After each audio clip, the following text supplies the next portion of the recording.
বগুড়া আপনাদের মোজাম্মেল সাহেব আমাদের বগুড়ার এসপি ছিল, ওনার সাথে আমার ভালো খাতির, এই জন্য আমি জিজ্ঞেস করছি উনি আসবে কিনা। তো ওই আইন শৃঙ্খলার মিটিং হচ্ছে ডিসি অফিসে, কথা বুঝছেন। আমি ওই আইন শৃঙ্খলা কমিটির এক সদস্য তখন ছিলাম, যেহেতু আমি জাতীয় ইমাম সমিতি সেক্রেটারি ছিলাম, সেই হিসেবে আমি পদাধিকার আইন শৃঙ্খলা রক্ষা কমিটির সদস্য ছিলাম। তো মিটিং টিটিং হইল, এক এডিসি আমাকে বলতেছে, হুজুর এই যে আপনারা কওমি মাদ্রাসা করছেন, খালি চান্দা তুলেন, খালি চান্দা তুলেন, এইগুলো কি?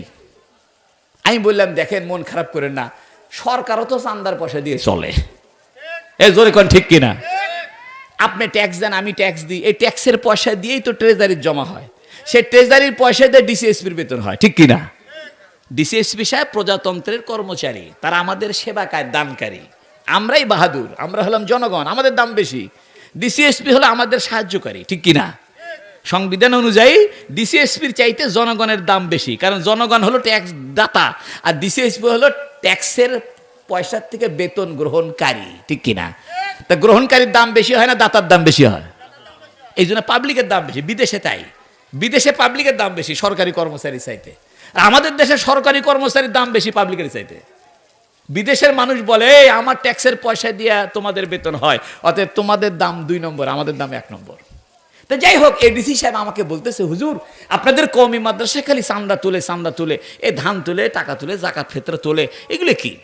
আমি বললাম দেখেন, আপনাদের সরকারও তো, যে কোনো সরকার, সব সরকারই কিন্তু জনগণের ট্যাক্সের পয়সা, মানে জনগণের চান্দার পয়সা দিয়ে চলে। সরকার যদি জনগণের ট্যাক্সের পয়সা দিয়ে পরিচালিত হতে পারে, তাহলে কওমি মাদ্রাসাগুলো আপনাদের সহযোগিতায় পরিচালিত হলে দোষ কোথায়? যেরকম ঠিক কিনা? বরং সরকারের ট্যাক্সের মধ্যে তো হিন্দুরও ট্যাক্সের পয়সা আছে, মদের দোকানের ট্যাক্সের পয়সা আছে, যাত্রার দোকানের ট্যাক্সের পয়সা আছে, কিন্তু আমাদের মাদ্রাসাগুলোতে কোনো হিন্দুর পয়সা নাই, কোনো যাত্রার ট্যাক্সের পয়সা নাই, কোনো মদের, কোনো ক্যাসিনো, কোনো বারের পয়সা নাই। আমাদের মাদ্রাসাগুলোতে আপনাদের মতো দিনদার লোকের পয়সা আছে। ও বন্ধু, আমি কসম করে বলি, সরকারি কর্মচারীদের বেতনের চাইতে মাদ্রাসার হুজুরদের, মসজিদের ইমামদের বেতনের মধ্যে শক্তি বেশি, কারণ মাদ্রাসার হুজুর আর মসজিদের ইমামের বেতনের মধ্যে শুধু মুসলমান দিনদার পরহেজগার লোকেরই পয়সা আছে, ঠিক কিনা? একটা সুন্নতের সওয়াব পায়া 100 শহীদের সওয়াব কিয়ামতের দিন পাবে। সুবহানাল্লাহ। এজন্য বন্ধু আমার, একটু যদি কষ্ট করে কাছে আসতেন, তাহলে পরিবেশটা একটু সুন্দর হইতো, সুন্নতের উপরে আমল হইতো। আপনারা কি রাগ করলেন? মাশাআল্লাহ, আসেন বাপজান, আসেন তো, ওই যে মুরব্বী, মাশাআল্লাহ, আসেন। আমার বড় ভাই বাপসা সারা একটু সামনে আসেন, আসেন, এই যে সামনের জায়গাটা একটু পূরণ করেন। হ্যাঁ হ্যাঁ, মাশাআল্লাহ, আল্লাহ আপনাদেরকে কবুল করুক, বলেন আমিন। জোরে একটা তাকবীর দেন, নারায়ে তাকবীর, নারায়ে তাকবীর।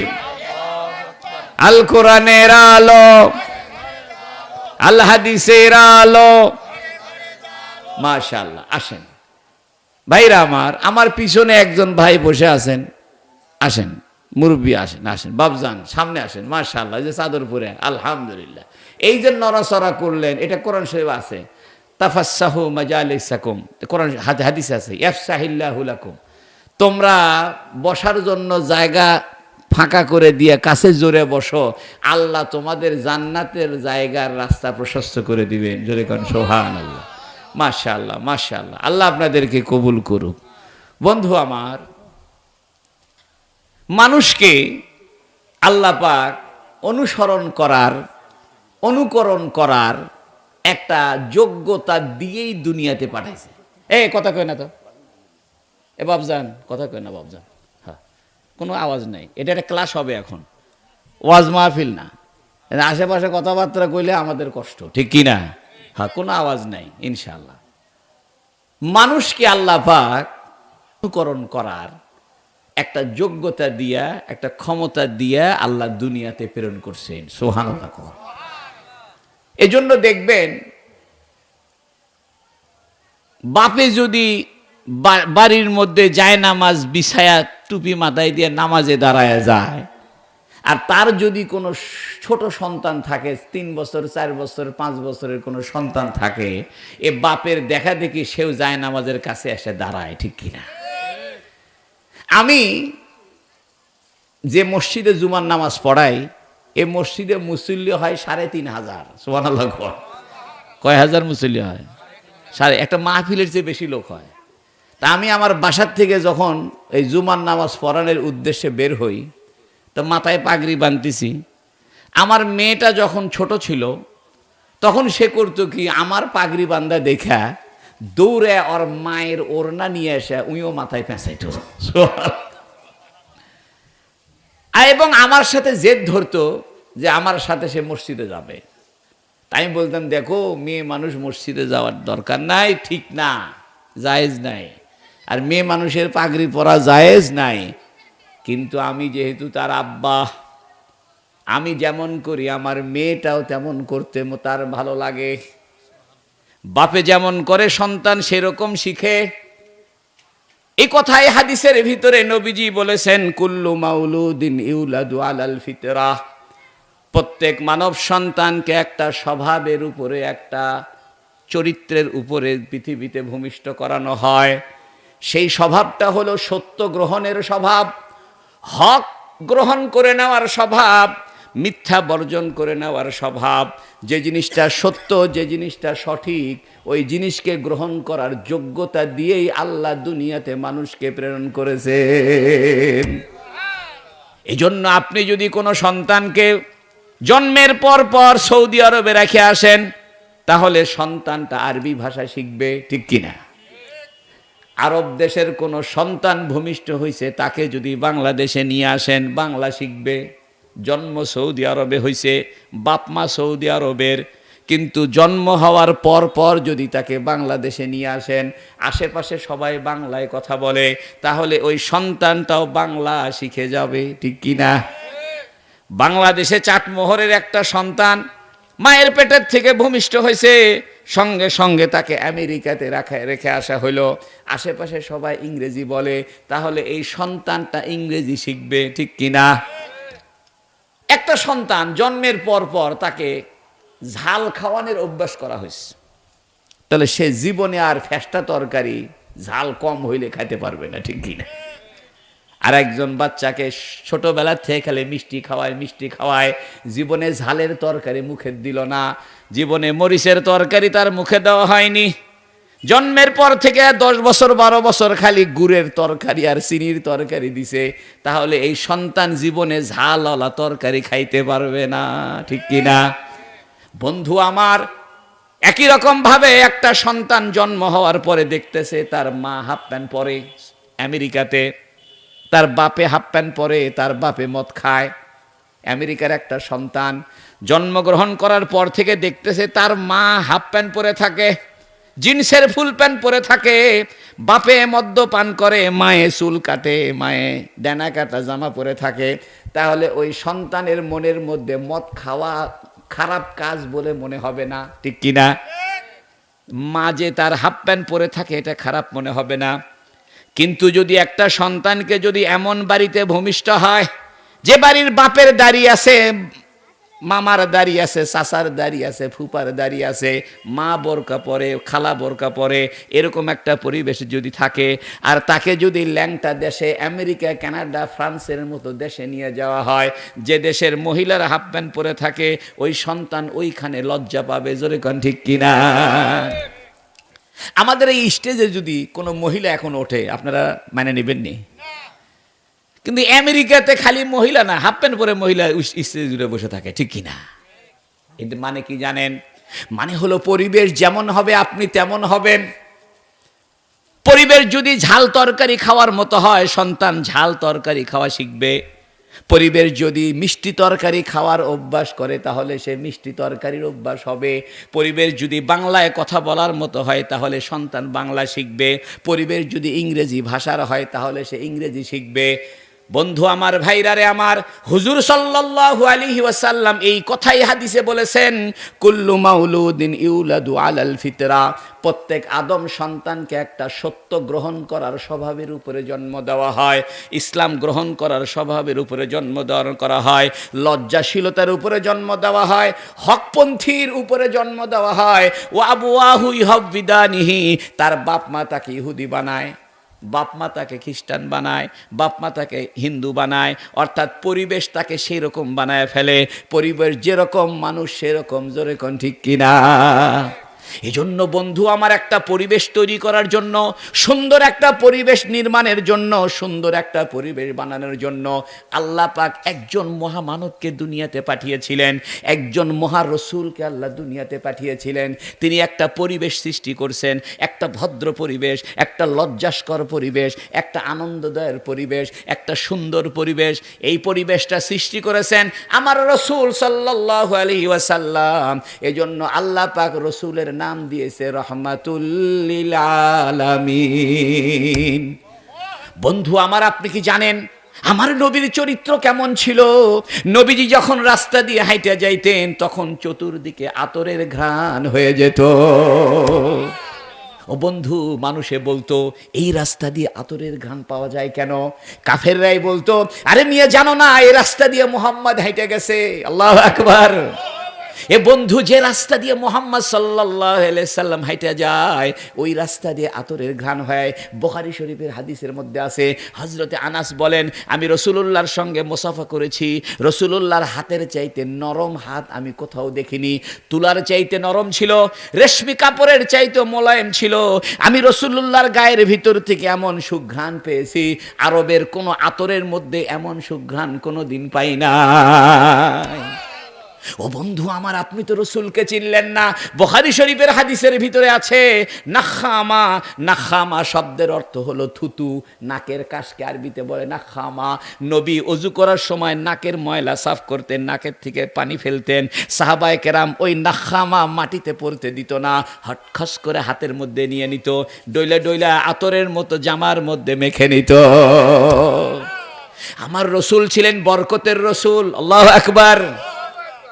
কিসের রসুল? আপনাদের কষ্ট হচ্ছে নি? আপনাদের মন খারাপ?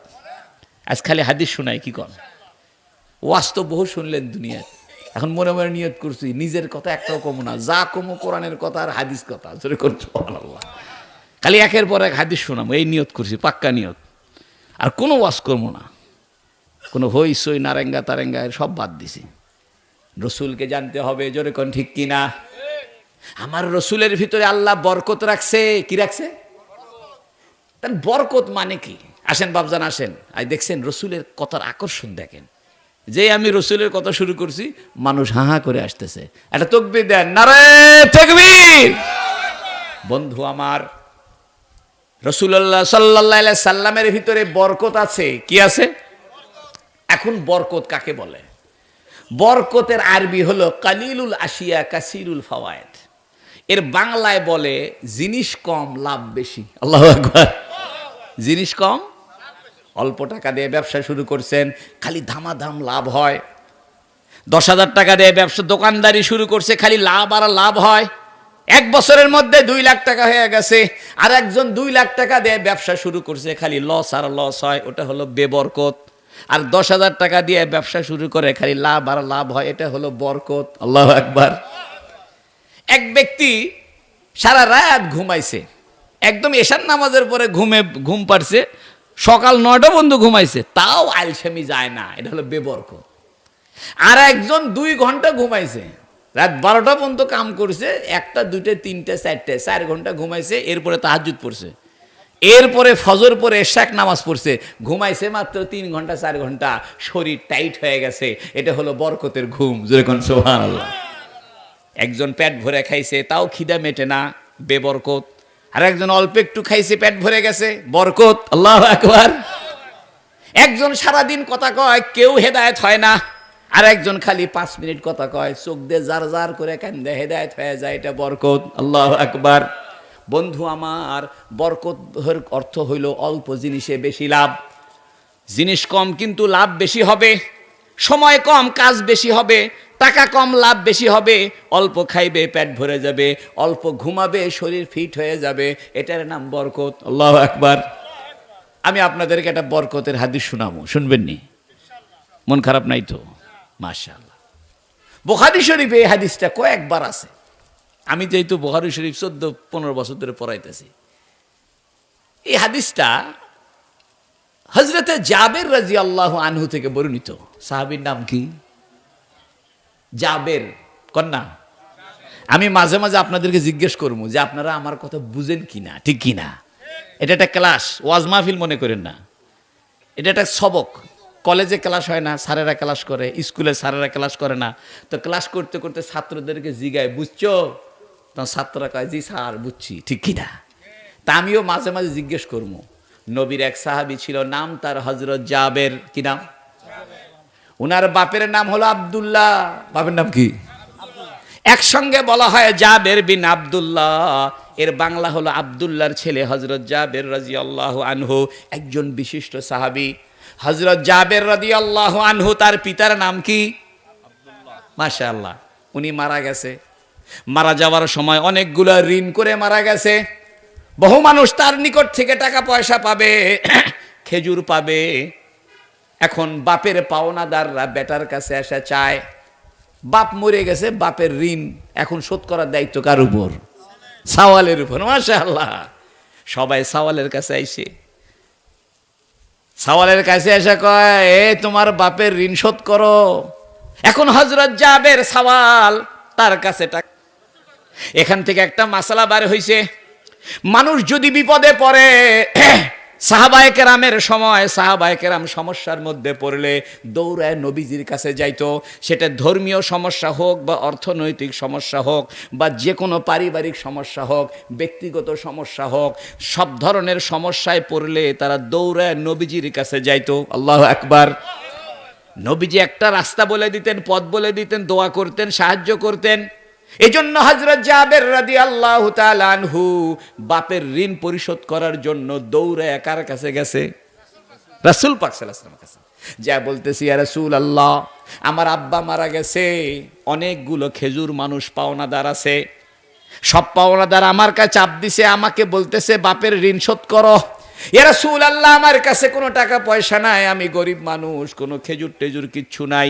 তবে ইয়া রাসূলুল্লাহ, আমার একটা ছোট্ট বাগান আছে, এই বাগানের ভিতরে খেজুর কাল পাকে গেছে, আগামীকাল আমি বাগান থেকে খেজুর কাটবো। এই কথা মানুষে জানাজানি হয়ে গেছে। ইয়া রাসূলুল্লাহ, বাগান থেকে খেজুর কেটে যখন আমি আমার বাড়িতে আনবো, তখন আমার বাপের পাওনাদার আমার বাড়িতে এসে ভিড় করবে। কিন্তু আমি জানি ইয়া রাসূলুল্লাহ, ইয়া হাবিবাল্লাহ, যে পরিমাণ খেজুর আমি পাবো, ওই পরিমাণ খেজুর দিয়ে আমার বাপের ঋণ পরিশোধ হবে না। ইয়া রাসূলুল্লাহ, ইয়া হাবিবাল্লাহ, আগামীকাল সকালবেলা আপনি একটু আমার বাড়িতে কি আসবেন? যদি আপনি আমার বাড়িতে আসেন, তাহলে আপনার উপস্থিতির কারণে, আপনার সম্মানের কারণে, আপনার মর্যাদার কারণে, আপনার প্রভাব প্রতিপত্তির কারণে, আপনার ঐশ্বর্যের কারণে, আপনার ভদ্রতার কারণে, আপনার সুন্দর চেহারার কারণে আমার বাপের পাওনাদাররা হইচই করবে না, চিল্লাচিল্লি করবে না, গালিগালাজ করবে না। যে ব্যক্তি 10 মণ পায় সে হয়তো 1 মণ মাফ করে দিবে, যে ব্যক্তি 5 মণ পায় সে হয়তো 1 মণ মাফ করে দিবে। ইয়া রাসূলুল্লাহ, আগামীকাল সকালবেলা আপনি একটু কষ্ট করে আমার বাড়িতে কি আসতে পারবেন না? নবী বললেন, জাবের, কোনো অসুবিধা নাই, আমি সকাল সকাল তোমার বাড়িতে হাজির হয়ে যাব। এখান থেকে 2টা মাসলা বেরিস। কয়টা মাসালা? 1 নাম্বার মাসালা হইল, সাহাবায়ে কেরাম সমস্যায় পড়লে নবী, এই উঠে দিতে সলপল, এ বাবা কথা কবে না। 1 নম্বর মাসালা হইল, সাহাবায়ে কেরাম সমস্যায় পড়লে নবীর কাছে যাইতো। এটা একটা সুন্নত, এটা একটা সুন্নত, এটা একটা ইবাদত।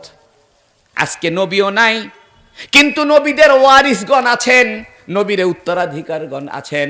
মসজিদের ইমাম সাহেব নবীদের উত্তরাধিকার, মাদ্রাসার হুজুররা, আলেম সাহেবরা, মুফতি সাহেবরা, মুহাদ্দিস সাহেবরা, মুফাসসির সাহেবরা, উনারা নবীদের স্থলাভিষিক্ত, নবীদের জায়গায় উনারা অবস্থান করতেছেন। এজন্য আজকের যুগেও কোনো মানুষ যদি ওলামায়ে কেরামের কাছে গিয়া পরামর্শ চায়, তাদের কাছ থেকে দোয়া চায়, তাদের কাছ থেকে সহযোগিতা চায়, তাদের থেকে বুদ্ধি পরামর্শ চায়, তাহলে ওই সাহাবায়ে কেরাম যেমন নবীর কাছে গিয়া বুদ্ধি পরামর্শ চাইছে, দোয়া চাইছে, সাহায্য চাইছে, ওই রকম সাহাবায়ে কেরামের মতো এই যুগের লোকেরাও যদি আলেমদের কাছে আসা সহযোগিতা চায়, তাহলে আশা করা যায় সাহাবায়ে কেরামকে যেমন আল্লাহ পাক রাজি হইয়া খুশি হইয়া জান্নাতের ঘোষণা দিয়েছেন, এ যুগের মানুষ যারা আলেমদের সঙ্গে সম্পর্ক রাখবে, মাদ্রাসার সাথে সম্পর্ক রাখবে, তাদের প্রতিও আল্লাহ খুশি হইয়া জান্নাত দিয়ে দিবেন। এটা 1 নাম্বার। 2 নম্বর আর একটা মাসলা বের হইছে, নবী তো নিজেই গরিব মানুষ, নবীর কাছে তো কোনো টাকা পয়সা নাই, নবী আবার কেমনে সাহায্য করবে?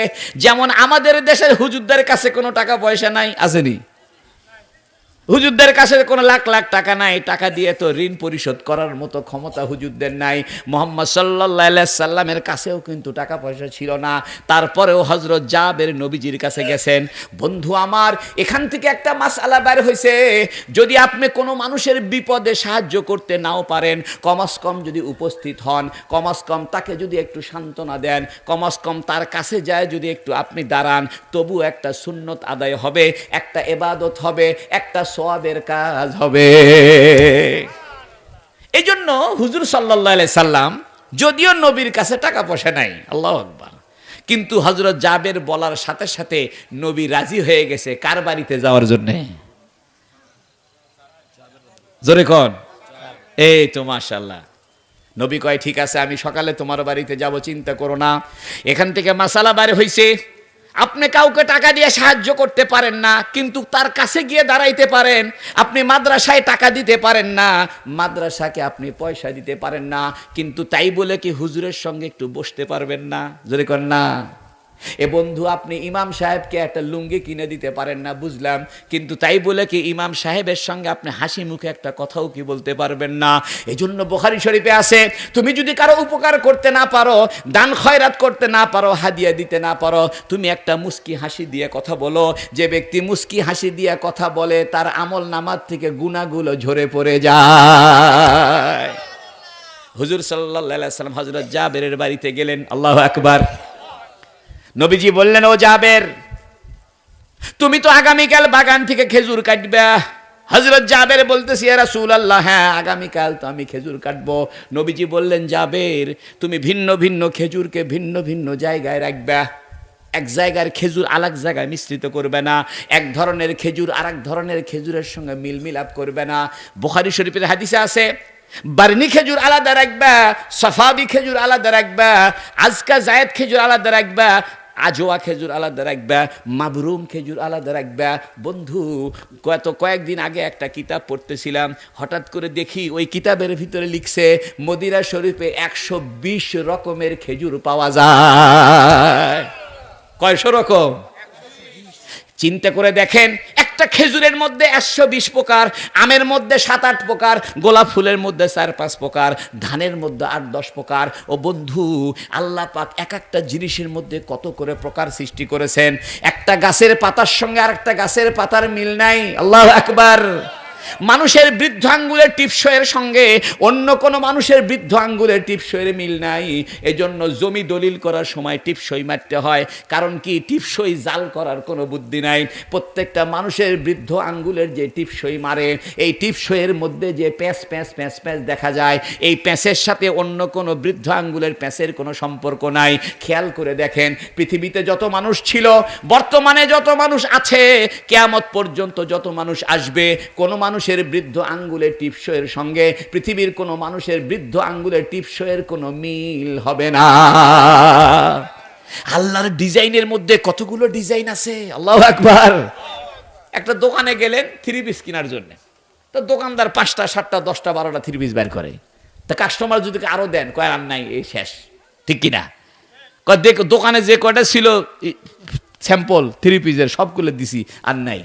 আল্লাহ কয়, আমার স্যাম্পলের শেষ নাই। যতগুলা মানুষ পৃথিবীতে আসবে, প্রত্যেক মানুষের জন্য আলাদা আলাদা বুড়া আঙ্গুলের টিপসই আল্লাহ সৃষ্টি করে রাখছে। জোরে করে সুবহানাল্লাহ। ইসাব্বিরুক ফিল আরহামি কাইফা ইয়াশা, আল্লাহু আকবার। তিনি যেভাবে চান সেভাবে সৃষ্টি করেন, মাতৃগর্ভে যেভাবে চান সেভাবে সৃষ্টি করেন।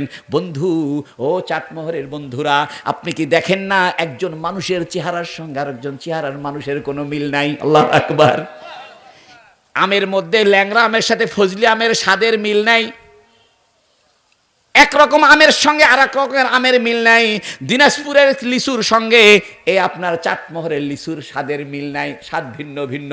ও বন্ধু, আল্লাহর কুদরত দেখেন, আল্লাহর রহমত দেখেন। মাটির ভিতরে একটা কাঁচামরিচের গাছ লাগায় দেন, ঝাল ঝাল কাঁচামরিচ বের করে কে? 2 হাত পরে একটা তেঁতুলের গাছ লাগায় দেন, টক টক তেঁতুল বের করে কে? 3 হাত পরে একটা খেজুরের গাছ লাগান, খেজুরের শক্ত গাছের ভিতরে চাইছা চাইছা কলসি লাগায় মিষ্টি মিষ্টি রস বের করে কে?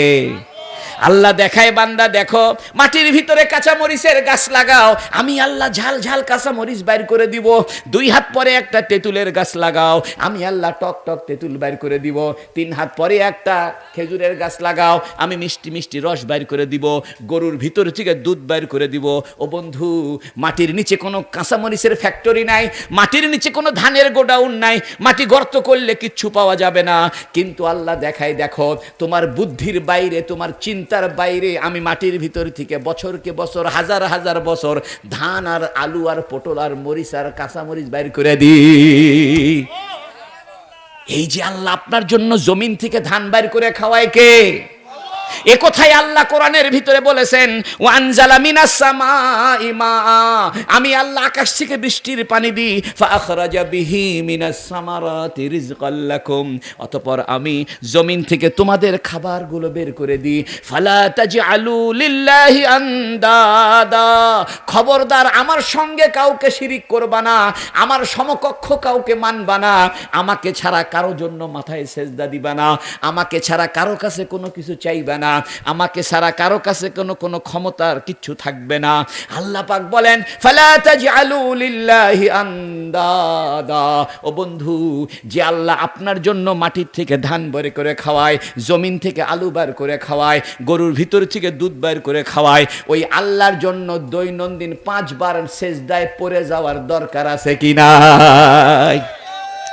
ও চাটমোহরের যুবকেরা শোনো, একটা বিড়ালকে তুমি একটা মাছের কাঁটা খাইতে দাও, বিড়াল তোমার ভক্ত হয়ে যাবে। একটা কুকুরকে তুমি গোস্তের টুকরা খাইতে দিলে কুকুর তোমার ভক্ত হয়ে যাবে। কুকুর তোমার পিছনে পিছনে চলবে, লেজটা নাড়াবে আর তোমার পিছনে পিছনে যাবে। কুকুরে বুঝে এইটা আমার বাড়িওয়ালা, এইটা আমার মালিক, সে আমাকে গোস্তের টুকরা খাইতে দেয়, হাড্ডি খাইতে দেয়। বিড়াল বুঝে এইটা আমার বাড়িওয়ালা, সে আমাকে মাছের কাঁটা খাইতে দেয়। ও বন্ধু, বিড়াল তার মালিককে চিনতে পারলো, কুকুর তার মালিককে চিনলো। আর তুমি আর আমি আল্লাহর গোলাম, আল্লাহর বান্দা, এত কিছু আল্লাহ খাওয়াইতেছে, টমেটো খাওয়ায়, কাঁচামরিচ খাওয়ায়, আম খাওয়ায়, জাম খাওয়ায়, লিচু খাওয়ায়, কলা খাওয়ায়, কাঁঠাল খাওয়ায়, এত কিছু খাওয়ায়। ওই আল্লাহর জন্য তুমি আর আমি তো 5 ওয়াক্ত নামাজের মধ্যে সেজদায় পড়ে গেলাম না। আল্লাহ পাক বলছেন, কাইফা তাকফুরুনা বিল্লাহ, আল্লাহু আকবার। তোমরা কিভাবে আল্লাহর কুফরি করো, কিভাবে আল্লাহর নাফরমানি করো, কিভাবে আল্লাহর অস্বীকার করো, কিভাবে আল্লাহ থেকে দূরে চলে যাও। কাইফা তাকফুরুনা বিল্লাহ ওয়া কুনতুম আমওয়াতা, তোমরা সবাই ছিলে মৃত, তোমাদের কোনো অস্তিত্ব ছিল না। ফাআহইয়াকুম, আমি আল্লাহ তোমাকে জিন্দা করেছি। সুম্মা ইউমিতুকুম, আবার তোমাকে মৃত্যু দিব। সুম্মা ইউহয়ি, কবরের থেকে তাজা বের করব। সুম্মা ইলাইহি তুরজাউন, আবার আমি আল্লাহ তোমাকে কবরের ভিতর থেকে আমার সামনে হাজির করব। আল্লাহ পাক কোরআনে বলে কি দেখেন, ইয়া মাশারাল জিন্নি ওয়াল ইনসি, ও জিন আর ইনসান, ইন ইসতাতাতুম আন তানফুজু মিন আকতারিস সামাওয়াতি ওয়াল আরদি ফানফুজু, যদি তোমরা আসমান আর জমিনের সীমানার বাইরে কোথাও যাইতে পারো, যাও না দেখি বাপের বেটা। কোথায় যাইবা? কোথায় যাইবা? যাওয়ার কোনো রাস্তা নাই। ইয়া মাশারাল জিন্নি ওয়াল ইনসি, ও জিন আর ইনসান, ও জিন আর ইনসান, ইন ইসতাতাতুম, যদি তোমরা সক্ষম হয়, যদি তোমাদের হেডাম থাকে, শক্তি থাকে, ক্ষমতা থাকে, বাহাদুরি থাকে, আনতানফুজু, যাও না, বের হয়ে যাও, মিন আকতারিস সামাওয়াতি ওয়াল আরদি, আসমান আর জমিনের সীমানার বাইরে যাও।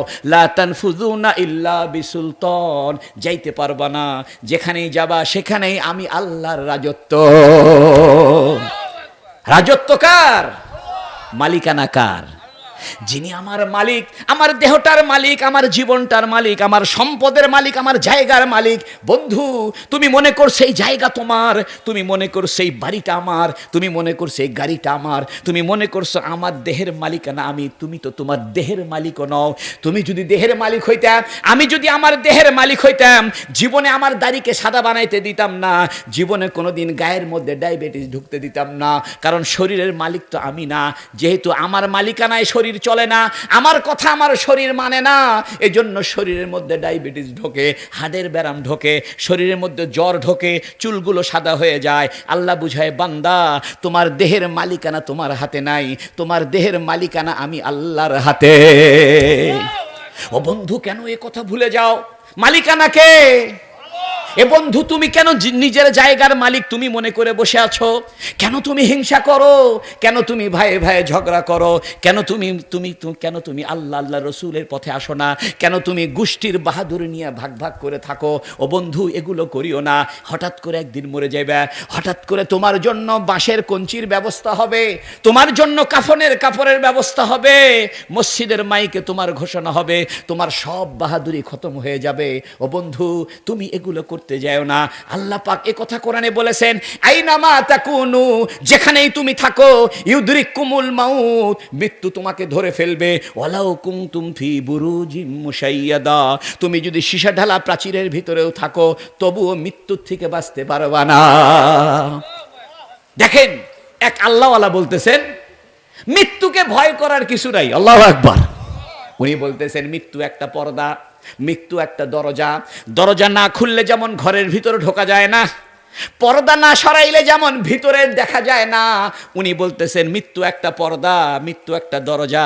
কারণ আমি মৃত্যুর দরজা দিয়ে পার না হইলে তো আল্লাহর সঙ্গে দেখা করতে পারবো না। ওনাদের কাছে মৃত্যু কোনো ভয়ের বিষয় ছিল না, ওনারা হাসি মুখে মৃত্যুবরণ করেছেন। ও বন্ধু, আমাদের কাছে মৃত্যু বড় কষ্টের হয়ে দাঁড়াইছে, কারণ জীবন আমাকে পৃথিবীর দিকে টেনে ধরছে, আমার জমি আমাকে আঁকড়ে ধরে রাখছে, আমার দোকান আমাকে পিছনে আঁকড়ে ধরে রাখছে। আমি মনে করছি আমি ছাড়া এই দোকান কেউ দেখতে পারবে না, আমি মরে গেলে জায়গা জমি কেউ ধরে রাখতে পারবে না, আমি মারা গেলে আমার বেটা বেটি ঠিক মতো চলতে পারবে না। মিথ্যা কথা। তুমি এখনই মরে দেখো, তোমার সংসার সব ঠিক মতো চলবে, তোমার বিবি 2 দিন কান্নাকাটি করবে, তারপরে আবার হাসাহাসি করবে, তোমার ছেলে মেয়ে 2টা দিন কান্নাকাটি করবে, আবার বন্ধু বান্ধবের সঙ্গে হাসাহাসি করবে, সব ঠিকঠাক হয়ে যাবে, তোমাকে ভুলে যাবে। কিন্তু তোমাকে আল্লাহ ভুলবে না। আল্লাহ পাক কোরআনে বলতেছেন, ফাযকুরুনি, তুমি আমাকে স্মরণ করো, আমি তোমাকে ভুলবো না। ফাযকুরুনি আযকুরুকুম, তুমি যদি আমাকে স্মরণ করো, আমি তোমাকে দুনিয়া আখিরাতে কোথাও তোমাকে ভুলবো না। ও বন্ধু, তুমি সেই আল্লাহকে ভুলে গেলা। আল্লাহ পাক বলতেছেন তুমি আমাকে ভুলে গেলা, তুমি আমাকে ভুলে গেলা। কাইফা তাকফুরুনা বিল্লাহ, কিভাবে আমাকে ভুলে যাও?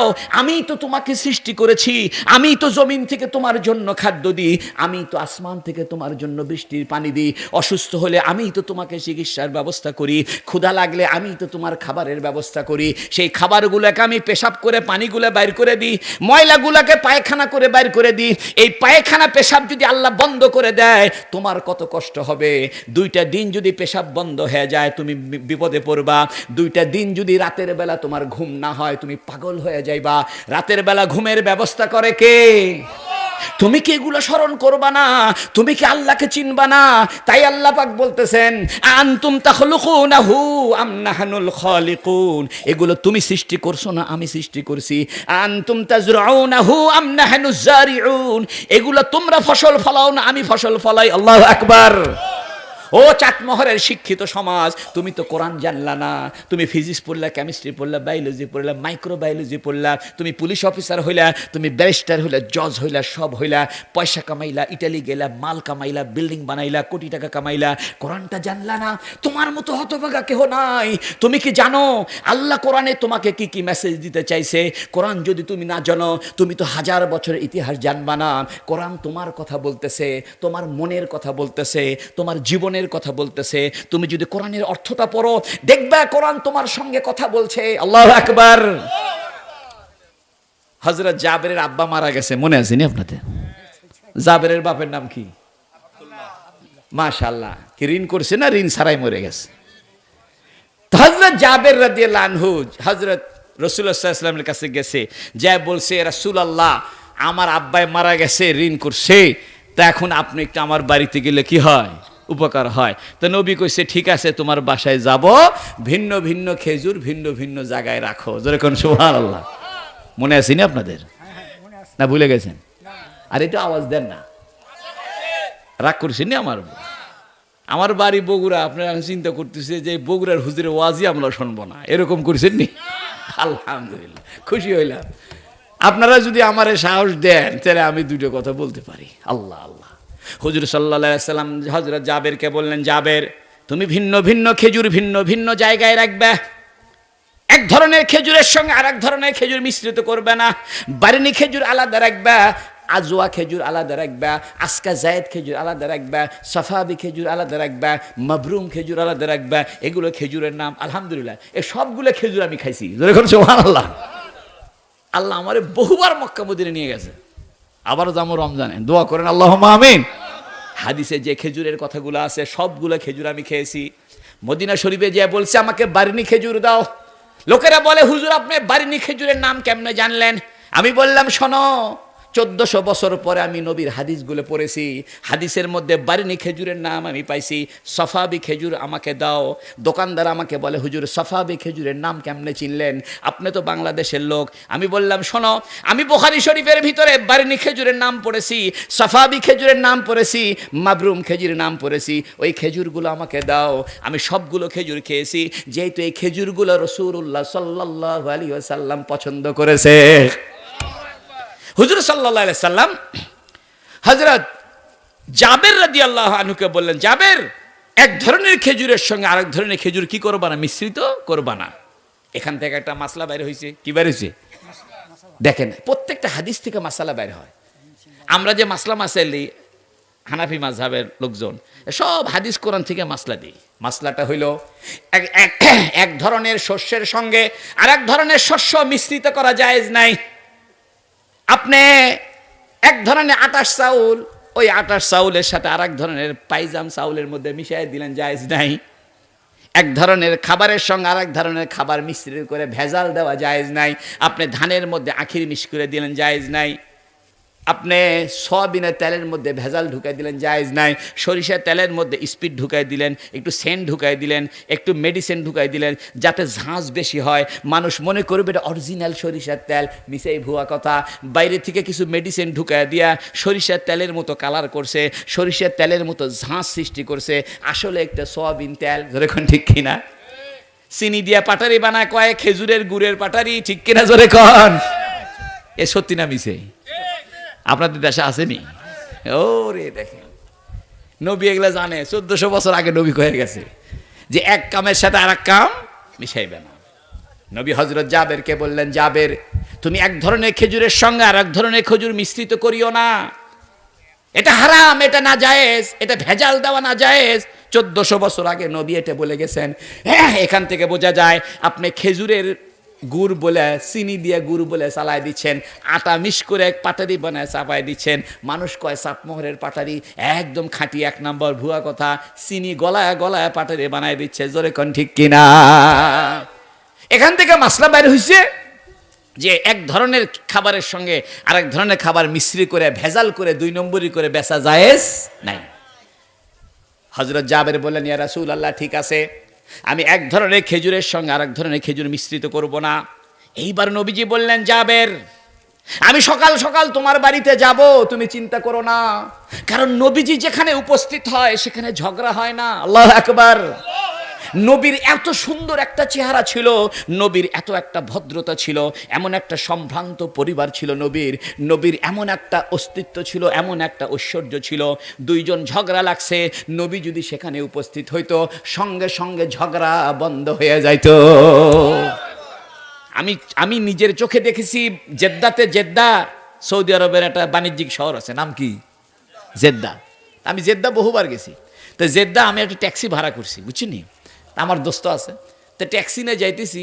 তো আমার ট্যাক্সির সাথে আর একটা ট্যাক্সি হালকা ধাক্কা লাগছে। এক ড্রাইভার আর এক ড্রাইভারকে বলতেছে আন্তা কলব, মানে তুমি কুকুর। আর এক ড্রাইভারকে বলছে আন্তা হেমার, তুমি গাদা। ড্রাইভারদের মুখ একটু খারাপ হয়, জানেন আপনারা?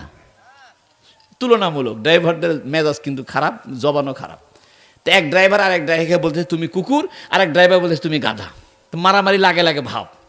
এর মধ্যে আরেকজন সৌদি আরবের লোক এই 2 ড্রাইভারের মাঝখানে এসে বলতেছে সাল্লি আলা মুহাম্মদ, মুহাম্মদ সাল্লাল্লাহু আলাইহি ওয়াসাল্লামের উপরে দরুদ পাঠ করো। সঙ্গে সঙ্গে ঝগড়া বন্ধ হয়ে গেছে। আজকের যুগে শুনেন, যেখানে ঝগড়া লাগে সেখানে যদি আপনি দরুদ পাঠ করেন ঝগড়া বন্ধ। যেখানে গালিগালা শুরু হয়েছে, মেজাজ গরম হয়ে গেছে, রাগারাগি ফাঁদাফাঁদি হয়েছে, আপনি সেখানে দরুদ শরীফ পড়া শুরু করেন, ঝগড়া বন্ধ হয়ে যাবে, রাগারাগি বন্ধ হয়ে যাবে। আউযু বিল্লাহি মিনাশ শাইতানির রাজিম পড়েন, ঝগড়া বন্ধ হয়ে যাবে। দরুদ শরীফের উসিলায় হাদিস শরীফ আছে, যে ব্যক্তি একবার দরুদ শরীফ পড়বে আল্লাহ তার উপরে 10টা রহমত দিবে। আল্লাহু আকবার। 10টা রহমত দিবে, বলেন না সুবহানাল্লাহ। 10টা বিপদ দূর করবে, 10টা মর্যাদা বৃদ্ধি করবে। একবার দরুদ পড়লে হাদিসে আছে, মান সাল্লা আলাইয়া সাল্লাল্লাহু আলাইহি আশারা মাররাত, যে ব্যক্তি নবী মুহাম্মদ সাল্লাল্লাহু আলাইহি ওয়াসাল্লামের উপরে একবার দরুদ শরীফ পাঠ করবে আল্লাহ পাক তার উপরে 10 বার রহমত নাজিল করবে। নবীজি করলেন কি, হযরত জাবের রাদিয়াল্লাহু আনহু খেজুরগুলোকে আলাদা আলাদা করে রাখছে। এখানে বারনি, এখানে মাবরুম, এখানে সফাবি, এখানে আজওয়া, এখানে আজকা যায়েদ রাইখা হাদিসের মধ্যে আছে, বুখারী শরীফে আছে, ফাজালাসা আলা ওয়াসতিহিন্না, নবী আলাইহিস সালাম এই খেজুরের স্তূপের মাঝখানে বসে পড়লেন। সুবহানাল্লাহ। কোন বর্ণনায় আছে নবীজি একটা কাপড় দিয়ে খেজুর ঢেকে দিলেন, ঢেকে দিয়ে ওই কাপড়ের উপরে বসে গেলেন, আর জাবেরকে বললেন, জাবের তুমি দাড়িপাল্লা নিয়ে আসো, আর বিসমিল্লাহ বলে বলে খেজুর মাপতে থাকো, আর বাপের ঋণ পরিশোধ করতে থাকো। এখান থেকে একটা মাসলা বাইর হইছে, কমনি মাসলাটা হইল খাদ্যদ্রব্যের উপরে বসে থাকা জায়েজ আছে। যেমন মনে করেন ভ্যানের উপরে চাউলের বস্তা তুলছেন, এখন এই চাউলের বস্তার উপরে একজন উঠে বসে আছে, কোনো সমস্যা নাই। ডালের বস্তার উপরে বসে থাকা জায়েজ আছে, পেঁয়াজের বস্তার উপরে বসে থাকা জায়েজ আছে। এ কথা বলা যাবে না, এটা তো খাবারের জিনিস। খাবারের জিনিসের উপরে আবার পাও তুলে দিয়ে বসলে কেন, এটা বলা যাবে না, কারণ হুজুর সাল্লাল্লাহু আলাইহি সাল্লাম কিন্তু খেজুরের বস্তার উপরে বসে পড়ছেন। জোরে কোন সুবহানাল্লাহ। এখান থেকে মাসলা বাইর হইছে, খেজুরের বস্তার উপরে বসা জায়েজ আছে, ধানের বস্তার উপরে, চাউলের বস্তার উপরে, পেঁয়াজের বস্তার উপরে, মরিচের বস্তার উপরে, খাদ্যদ্রব্যের বস্তার উপরে বসা জায়েজ আছে। আল্লাহু আকবার। নবীজি ওই খেজুরের বস্তার উপরে বসে গেলেন, বসে গিয়া হযরত জাবেরকে বলতেছেন, জাবের কিলু বিসমিল্লাহ, আল্লাহর নাম নিয়ে মাপো আর বাপের ঋণ পরিশোধ করো। আল্লাহু আকবার। হযরত জাবের রাদিয়াল্লাহু তাআলা আনহু বিসমিল্লাহ বলতেছে, আর দাড়িপাল্লার মধ্যে খেজুর তুলে, আর বাপের পাওনাদার আসতেছে, মাপে মাপে পরিশোধ করে। পাওনাদাররা খুশি, নবীর দিকে তাকায় মুস্কি একটা হাসি মারে, নবীও হাসি মারে। হযরত জাবের রাদিয়াল্লাহু আনহু দাড়িপাল্লার মধ্যে খেজুর তোলার সময় বলে বিসমিল্লাহ, আর খেজুর দেওয়ার সময় বলে বিসমিল্লাহ বিজিক্রিল্লাহ। জিক্রিল্লাহ মানে আল্লাহর নাম, আল্লাহর জিকির। হযরত জাবের বিসমিল্লাহ বলে বলে বলে বলে খেজুর মাপতেছে, আর বাপের ঋণ পরিশোধ করতেছে। এখান থেকে আর একটা মাসলা বেরিয়েছে, এখান থেকে আর একটা কি বেরিয়েছে বলমু। মাসলাটা হইল, যে কোনো কাজের মধ্যে বিসমিল্লাহ বলে কাজটা বরকতের হয়। আল্লাহু আকবার। হাদিস শরীফে নবীজি বলেছেন, কুল্লু আমরিন জিবালিন লাম ইউবদা বিবিসমিল্লাহ ফাহুয়া আজজা আও ওয়াক্তা। নবীজি বলেছেন, প্রত্যেক গুরুত্বপূর্ণ কাজের মধ্যে বিসমিল্লাহ বলে কাজটা শুরু করো, ফাহুয়া আজজা আও আক্তা। যদি বিসমিল্লাহ না বলো কাজটা অপূর্ণাঙ্গ হবে, কাজটা অর্ধেক হয়ে যাবে, কাজটার মধ্যে বরকত থাকবে না, কাজটা অপূর্ণাঙ্গ হবে। এই জন্য যে কাজের মধ্যে বিসমিল্লাহ বলা হয় ওই কাজটা পরিপূর্ণতা লাভ করে, ওই কাজটা তাড়াতাড়ি হয়, ওই কাজটা সুস্থতার সাথে হয়। তিরমিজি শরীফের হাদিসে আছে, যে ব্যক্তি রাতের বেলা ঘুমানোর আগে জানালা বিসমিল্লাহ করে বন্ধ করবে, দরজা বিসমিল্লাহ বলে বন্ধ করবে, কলসির মুখটা বিসমিল্লাহ বলে ঢাকনা দিয়ে ঢেকে রাখবে, যদি ঢেকার মতো কিছু নাও পায় তবে একটা লাঠিও যদি বিসমিল্লাহ বলে কলসির মাথার উপরে রাখবে, তাহলে জীবনে ওই ঘরের মধ্যে কোনো শয়তান জিন প্রবেশ করতে পারবে না। আপনি তো নবীর হাদিস জানলেন না। ও বন্ধু, নবীর হাদিস জানার জন্য এই মাদ্রাসা, কোরআনের জন্য এই মাদ্রাসা, আল্লাহর রাসূলের জন্য এই মাদ্রাসা। এই গ্রামের যত মানুষ কবরে চলে গেছে তাদের কবরের আযাব মাফের জন্য এই মাদ্রাসা। জোরে কোন ঠিক কিনা? তো বিসমিল্লাহ বললে হযরত জাবের রাদিয়াল্লাহু তাআলা আনহু আস্তে আস্তে আস্তে আস্তে কি করতেছেন, খেজুর মাপতেছেন আর খেজুর পরিশোধ করতেছেন। মাশাআল্লাহ। এটা জিকির করেন, লা ইলাহা ইল্লাল্লাহ। লা কি কোন আপনি কি বলেন নাকি ভাইজান, কি বলেন? লা ইলাহা ইল্লাল্লাহ, জিকির করেন লা ইলাহা ইল্লাল্লাহ, লা ইলাহা ইল্লাল্লাহু মুহাম্মাদুর রাসূলুল্লাহ। এই টাকা আমি তুলে দেবো নি, আপনি টেনশন করেন। ওয়াজের সময় ওয়াজ শোনে, তারপর টাকা তুলে নি। দুই কাম একসাথে করলে আমার দ্বারা ওয়াজ হবে না। আপনার ওয়াজও শুনবেন আবার টাকাও তুলবেন, তা তো হবে না একসাথে। ওয়াজ আমি করতেছি, টাকা তুলে দেবো নি, টেনশন আছে আপনার? এই মাহফিলগুলোকে আমরা ধ্বংস করছি, আমরা মৌলবীরাও ধ্বংস করছি, আপনারাও ধ্বংস করছেন। মৌলবীরা গান গায় আর নারায়ে তাকবীর, ওই যা ভাঙ্গো ইডে করো সিডে করে, পুরো মাহফিল ধ্বংস। নাম দিছে তফসির মাহফিল, একটা তফসিরে শোনায় না, একটা হাদিসে শোনায়, একটা কোরআনও শোনায় না, খালি কিচ্ছা কয়। আর আপনারাও ওয়াজের নাম দিয়ে খালি টাকা তোলেন। টাকা তোলার জন্য ওয়াজ মাহফিল দিচ্ছেন, তাহলে নাম দেওয়া লাগবে যে বিরাট টাকা কালেকশনের মাহফিল। নাম দিছেন ওয়াজ মাহফিল, ওয়াজ শোনা লাগবে, যেরকম ঠিক কিনা? টাকা দরকার আছে তুলমুনি, লাস্টে তুলমুনি। সুন্দর করে শোনেন, আগে কি বলতে চায় রসুল, সেটার কথা আমার না কার? আল্লাহর কথা। একটু জিকির করেন লা ইলাহা ইল্লাল্লাহ, লা ইলাহা ইল্লাল্লাহ, লা ইলাহা ইল্লাল্লাহ, লা ইলাহা ইল্লাল্লাহু মুহাম্মাদুর রাসূলুল্লাহ সাল্লাল্লাহু আলাইহি সাল্লাম। সবাই টাকা পকেটে থন, দোয়া করে রাখবে, সামু ঘটাঘট বের করে দিবেন, ঠিক আছে না ইনশাআল্লাহ? হ্যাঁ, টাকা তুলমুনি, টেনশন করেন না। এটা নতুন মাদ্রাসা, টাকার দরকার আছে, তাই না? এই মাঝহার সাহেব কি একাই বেহেশতে যাবি না আপনাদেরও বেহেশতের দরকার আছে? তা পাবলিক মনে করছে হ্যাঁ মাজার সাহেবের দুই বেটা থাকে ইটালি, উনি বড়লোক মানুষ, উনি একাই করুক, আমার দরকার কি? তাহলে একটা গল্প শুনে শোনেন, ঘটনা শুনবেন নি আপনারা? দেওবন্দ মাদ্রাসার নাম শুনছেন?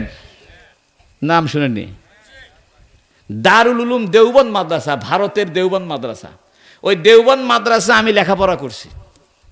দেওবন্দ মাদ্রাসার প্রতিষ্ঠাতা ছিলেন 6 জন। কয়জন? তার মধ্যে একজন ছিলেন হাজী আবেদ হুসেইন। এই দেওবন্দ মাদ্রাসার একটা 2 মিনিটে একটা ঘটনা শোনাই, বাকি হযরত জাবেরের ঘটনা থাক পরে শোনামুনি, যেরকম ঠিক কিনা? আজকে শোনাবো না আরেক বছর শোনাবো? ও আচ্ছা ঠিক আছে, আরেক বছর বাঁচি না মরি তার ঠিক নেই, আর আসি কি না আসি। আপনার পরিবেশ নষ্ট করলে আর আসবো না। আর যদি পরিবেশ ভালো থন, জমে বসে ওয়াজ শোনেন, তাহলে আবার আসবো। আর যদি কোন যে না আমরা চান্দাও তুলবো, খিচুড়ি খামো, এই করবো, মৌজ দিবো, তাহলে আসবো না। দেওবন্দ মাদ্রাসা করছে কয়জন? তার মধ্যে একজন ছিল কাসেম নানুতবি, আল্লাহু আকবার। তার নাম ছিল কাসেম। তার জন্মস্থান ভারতের উত্তরপ্রদেশের সাহারানপুর ডিস্ট্রিক্টের নানুতা নামক গ্রামে। এই জন্য তাকে বলা হতো কাসেম নানুতবি। 34 বছরের একটা যুবক ছেলে বিয়ে করছে হলো দেওবন্দ নামক গ্রামে। ভারতের উত্তরপ্রদেশ, ইউপি, উত্তরপ্রদেশ একটা জেলাটার নাম হলো সাহারানপুর। সাহারানপুরের একটা গ্রামের নাম হলো নানুতা গ্রাম। ওই গ্রামে উনি জন্মগ্রহণ করেছেন। উনার নাম হলো মোহাম্মদ কাসেম। কি নাম? মোহাম্মদ কাসেম। জন্মগ্রহণ করেছেন কোন গ্রামে? এই তো ওয়াজ ভুলে গেল, নানুতা। নানুতা, এই জন্য উনাকে বলে কাসেম নানুতুবি। কোন কি কয়? উনি বিয়ে করছেন দেওবন্দ নামক গ্রামে। কোন গ্রামে? দেওবন্দ। তো উনি মাঝে মাঝে উনার শ্বশুর বাড়ি বেড়াতে আসে। তো যখন উনি উনার শ্বশুর বাড়ি বেড়াতে আসে, তখন হলো সময়টা হলো ব্রিটিশদের সময়, 1866 সাল। কত সাল? 66 সাল। ইংরেজরা গেছে 1957। 1757 ইংরেজরা পলাশীর যুদ্ধে জয়লাভ করেছে, ঠিক না? আর ইংরেজরা পুরোপুরি গেছে 1947 সালে, দেশ ভাগ করে চলে গেছে। কাসেম নানুতুবি সাহেব শ্বশুর বাড়ি বেড়াইতে আসছে। এসে দেখে ইংরেজরা এই দেশ দখল করছে। ইংরেজরা এই দেশের মৌলবীদেরকে জেলখানায় তুলছে।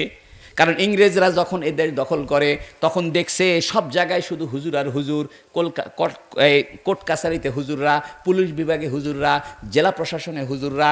তখন ইংরেজরা চিন্তা করে দেখছে আমাদের বড় শত্রু হলো হুজুররা। 80,000 মাদ্রাসা ছিল দিল্লিতে, মাদ্রাসা ছিল দিল্লিতে কয় হাজার? ইংরেজরা 80,000 মাদ্রাসা বন্ধ করে দিছে। বড় বড় আলেমদেরকে কালা পানির বন্দিশালায় নির্বাসিত করছে, বড় বড় আলেমদেরকে ফাঁসিতে ঝুলাইছে। দিল্লির গ্র্যান্ড ট্যাঙ্ক রোড থেকে নিয়ে শেরশাহ রোড পর্যন্ত এমন কোনো বড় আম গাছ ছিল না যে বড় আম গাছের সঙ্গে ইংরেজরা এদেশের বড় বড় আলেমকে ফাঁসিতে ঝুলাই নাই। বড় বড় আলেমদেরকে এরা হত্যা করেছে ইংরেজরা। টিপু সুলতানের জন্ম হয়েছে ইংরেজদের বিরুদ্ধে বাঁশের কেল্লা আন্দোলন করেছে। আল্লাহু আকবার। এ টিপু সুলতান একজন আলেম, তার কোনোদিন তাহাজ্জুদ কাজা হয়নি। মানুষ মনে করছে টিপু সুলতান মনে একটা বাহাদুর, শুধু যোদ্ধা তা নয়। টিপু সুলতান একজন বড় মাপের আল্লাহর ওলি ছিল, বড় মাপের আলেম ছিল, জীবনে তাহাজ্জুদ গুজার ছিল কাটেনি। উনার ছবিটা স্কুলের বইয়ের মধ্যে ভুল করে ছাপাছে দাড়ি ছাড়া, আসলে বাস্তবে টিপু সুলতানের দাড়ি ছিল। টিপু সুলতান আল্লাহর ওলি মানুষ ছিল। তিনি ইংরেজদের বিরুদ্ধে যুদ্ধ শুরু করেছেন। ইংরেজদের বিরুদ্ধে আলেমরাই প্রথম অস্ত্র হাতে তুলে ধরেছে। দেশের স্বাধীনতার জন্য ফ্রিডম ফাইটার ছিল, এরাই ছিল অরিজিনাল মুক্তিযোদ্ধা। কারণ ইংরেজরা আমাদের দেশের বাইরের লোক, জোর করে দেশটা দখল করছে। পলাশীর আম্র বাগানে সিরাজদৌলার সঙ্গে একটা যুদ্ধ হয়েছিল 1757 সালের পলাশীর আমবাগানে। মীর জাফরের চক্রান্তে সিরাজদৌলা হেরে গেছিল। সিরাজদৌলাকে হত্যা করার মাধ্যমে ইংরেজরা এই দেশের স্বাধীনতা দখল করেছিল। দখল করার পরে সমস্ত মাদ্রাসা বন্ধ করে দিয়েছিল। মাদ্রাসাগুলো চলতো লাখেরা সম্পত্তি দিয়ে। কি সম্পত্তি? লাখেরা, ইংরেজিতে কয় উইদাউট ট্যাক্সেস প্রপার্টি, অর্থাৎ কোনো ট্যাক্স দেওয়া লাগবে না। যেমন পিরালি সম্পদ, জানেন না আপনারা? আগেকার বড় বড় পীর সাহেবদের নামে 100 বিঘে 150 বিঘে জমি ছিল। বড় বড় পীরদের জন্য জমি ছিল। যেমন ফুরফুরা আবু বকর সিদ্দিক রহমতুল্লাহ ফুরফুরা, উনাদের প্রায় 750 বিঘে জমি ছিল, মোগল আমরা দিয়ে গেছিল ওনার বাপদাদাদেরকে। এলে পিরালি সম্পদ। ইংরেজরা এ সমস্ত মাদ্রাসা চললো লাখেরা সম্পত্তি দিয়ে, মানে ট্যাক্স দেওয়া লাগবে না এরকম জমির সম্পদ দিয়ে। তো ইংরেজরা এসে এই জমি কেড়ে নিল। যখন ইংরেজরা এই জমি কেড়ে নিল, মাদ্রাসার জমিগুলো দখল করে নিল, ইংরেজরা বলল আর সরকারি কোনো জমি মাদ্রাসা ভোগ করতে পারবে না, সরকারি কোনো জমি পীর সাহেবরা ভোগ করতে পারবে না, সরকারি কোনো জমি মসজিদের কমিটি ভোগ করতে পারবে না। একটা আইন পাশ করে সমস্ত জমি জমা ইংরেজরা নিয়ে নিল। তখন সমস্ত মাদ্রাসা বন্ধ হয়ে গেল। এখন একদিক দিয়ে মাদ্রাসা বন্ধ, আর একদিক দিয়ে হুজুররা কালা পানির জেলখানায় বন্দি, আর একদিক দিয়ে হুজুররা ফাঁসি কাস্টে মরে, আর একদিক দিয়ে আম গাছে ফাঁসিতে ঝুলায়। এখন মাদ্রাসা বন্ধ মানে কোরআন শিক্ষা বন্ধ, মক্তব বন্ধ। তখন এই কাসেম নানুতুবি, উনার শ্বশুর বাড়ি দেওবন্দ। শ্বশুর বাড়ি কোথায়? উনি মসজিদের ইমাম সাহেবকে যে বলল, হুজুর আমরা একটা মাদ্রাসা করতে চাই। মসজিদের ইমাম সাহেবের নাম হাজী আবেদ হুসাইন। ইমাম সাহেবকে বলেন, হুজুর একটা মক্তব করতে চাই। ইংরেজরা তো মাদ্রাসা ধ্বংস করে দিছে, এখন যদি আমরা নতুন করে মক্তব চালু না করি তাহলে এদেশের মুসলমানরা কোরআন শিখতে পারবে না। হাজী আবেদ হুসেন সাহেব বললেন, ঠিক আছে আমরা একটা মাদ্রাসা চালু করব। আল্লাহু আকবার। মিটিং হয়ে গেল। মনের মধ্যে ভয়, মাদ্রাসা চালু করলে যদি ইংরেজরা আবার দখল করে, ইংরেজরা যদি আবার সমস্যা করে। কাসেম নানুতুবির বিরুদ্ধে ইংরেজরা হুলিয়া জারি করছে। ইংরেজ পুলিশের আদালতে কাসেম নানুতুবির বিরুদ্ধে কেস দায়ের হয়েছে, উনাকে গ্রেফতারি পরোয়ানা জারি করছে। কাসেম নানুতুবিকে যেখানে পাবে সেখানে ধরবে, পুলিশ দৌড়াইতেছে। কাসেম নানুতুবি উনার মুরিদের বাড়িতে গেছে। আল্লাহু আকবার। মুরিদের বাড়িতে যায় বলতেছে মুরিদরে যে, বাবা এটা এক বদনা পানি দাও। তো দিছে। যে বাবা এটা যায় নামাজ দাও। তুমি উজু করে যায় নামাজে দাঁড়ায় গেছে। এর মধ্যে ইংরেজ পুলিশ বাড়ি ঘেরাও করছে। এখন মুরিদের তো প্যালপিটেশন অবস্থা। মুরিদে মনে মনে চিন্তা করে কাম শেষ। পুলিশ যদি জানে যে কাসেম নানুতুবি দাগি আসামি আমার বাড়িতে ঢুকছে, তাহলে আমারও মরণ, হুজুরেরও মরণ, ঠিক কিনা? পুলিশ ঢুকছে। পুলিশ ঢুকে খালি বাড়ির মধ্যে ঘরে আর চক্কর খায়। কাসেম নানুতুবি সাহেব নামাজে দাঁড়াইছে, যায় নামাজের চতুর্পাশ দিয়ে পুলিশ খালি ঘরে আর কয়, মৌলবি কাসেম কাহা হয়, মৌলবি কাসেম কাহা হয়। কয় কাসেম মৌলবি কোথায়, কাসেম মৌলবি কোথায়? অথচ কাসেম নানুতুবি নামাজের মধ্যে দাঁড়ায় আছে। পুলিশ যায় নামাজের আশপাশ দিয়ে খালি ঘরে আর কয়, কাসেম কোথায়, কাসেম কোথায়? 2 রাকাত নামাজ পড়তেছে, পুলিশ আর খুঁজে পায় না, পুলিশ গেছে। এরপরে মুরিদে বলতেছে, হুজুর কিছু বুঝলাম না, আপনি নামাজের মধ্যে দাঁড়াইছিলেন, পুলিশে এসে খালি পেশ খায় আর ঘরে আর কয় মৌলবি কাসেম কোথায়, মৌলবি কাসেম কোথায়? হুজুর ঘটনাটা কি? কাসেম নানুতুবি বলে, আমি 2 রাকাত নামাজের মধ্যে এমন ভাবে নামাজে দাঁড়াইছি, আল্লাহ পাক পুলিশের চোখের সামনে পর্দা ফেলে দিছে, পুলিশ আমাকে দেখতে পারে না। নানুতুবি এই তো বড় আল্লাহর বুজুর্গ ছিল, 2 রাকাত নামাজ পড়লে কাম ফানা করে দিছে। উনি আসা দেওবন্দে বিয়ে করছে। কোথায় বিয়ে করছে? দেওবন্দের মসজিদের ইমাম সাহেবের নাম হাজী আবেদ হুসাইন। উনি ধনী মানুষ, হাতি আছিল ওনার, হাতি। তো উনাকে বলতে হুজুর একটা মাদ্রাসা করা হোক আমাদের গ্রামে, কারণ ইংরেজরা সমস্ত মাদ্রাসা বন্ধ করে দিছে, আলেম ওলামাকে ফাঁসি ঝুলাচ্ছে, তো এইভাবে চলতে থাকলে তো দেশে আর কোরআন শেখার লোক থাকবে না, হুজুর একটা মাদ্রাসা করা হোক। তো হুজুর কয় আচ্ছা ঠিক আছে, দোয়া করো, যাও ঘুমাও, দেখি কি হয়। হঠাৎ করে রাতের বেলা স্বপ্নে দেখে, আল্লাহু আকবার, আমি যে ঘটনা বলতেছি এই ঘটনা ইসলামিক ফাউন্ডেশন থেকে প্রকাশিত দারুল উলুম দেওবন্দের ইতিহাস ঐতিহ্য সৈয়দ মাহবুব রিজভির লেখা কিতাবের মধ্যে আছে। আমি একটা কথাও দলিল ছাড়া বলবো না, আপনাদেরকে চ্যালেঞ্জ করে বললাম বইটা পড়ে নেবেন। ইসলামিক ফাউন্ডেশন থেকে প্রকাশিত হয়েছে, সৈয়দ মাহবুব রিজভির অনুদিত লেখা, বইটার নাম হলো দারুল উলুম দেওবন্দের ইতিহাস ঐতিহ্য। ওই বইটার ভিতরে লিখেছে কাসেম নানুতুবি রহমতুল্লাহ আলাইহি ঘুমায় পড়ছে, হযরত মাওলানা রফিউদ্দিন সাহেব ঘুমায় পড়ছে, স্বপ্নের ভিতরে মুহাম্মাদুর রাসূলুল্লাহ হাজির হয়ে গেছে। নবীজি এসে বলতেছে, বেটা কাসেম দুঃখ করো না, ঘাবড়ায়ও না, একটা মাদ্রাসা হবে।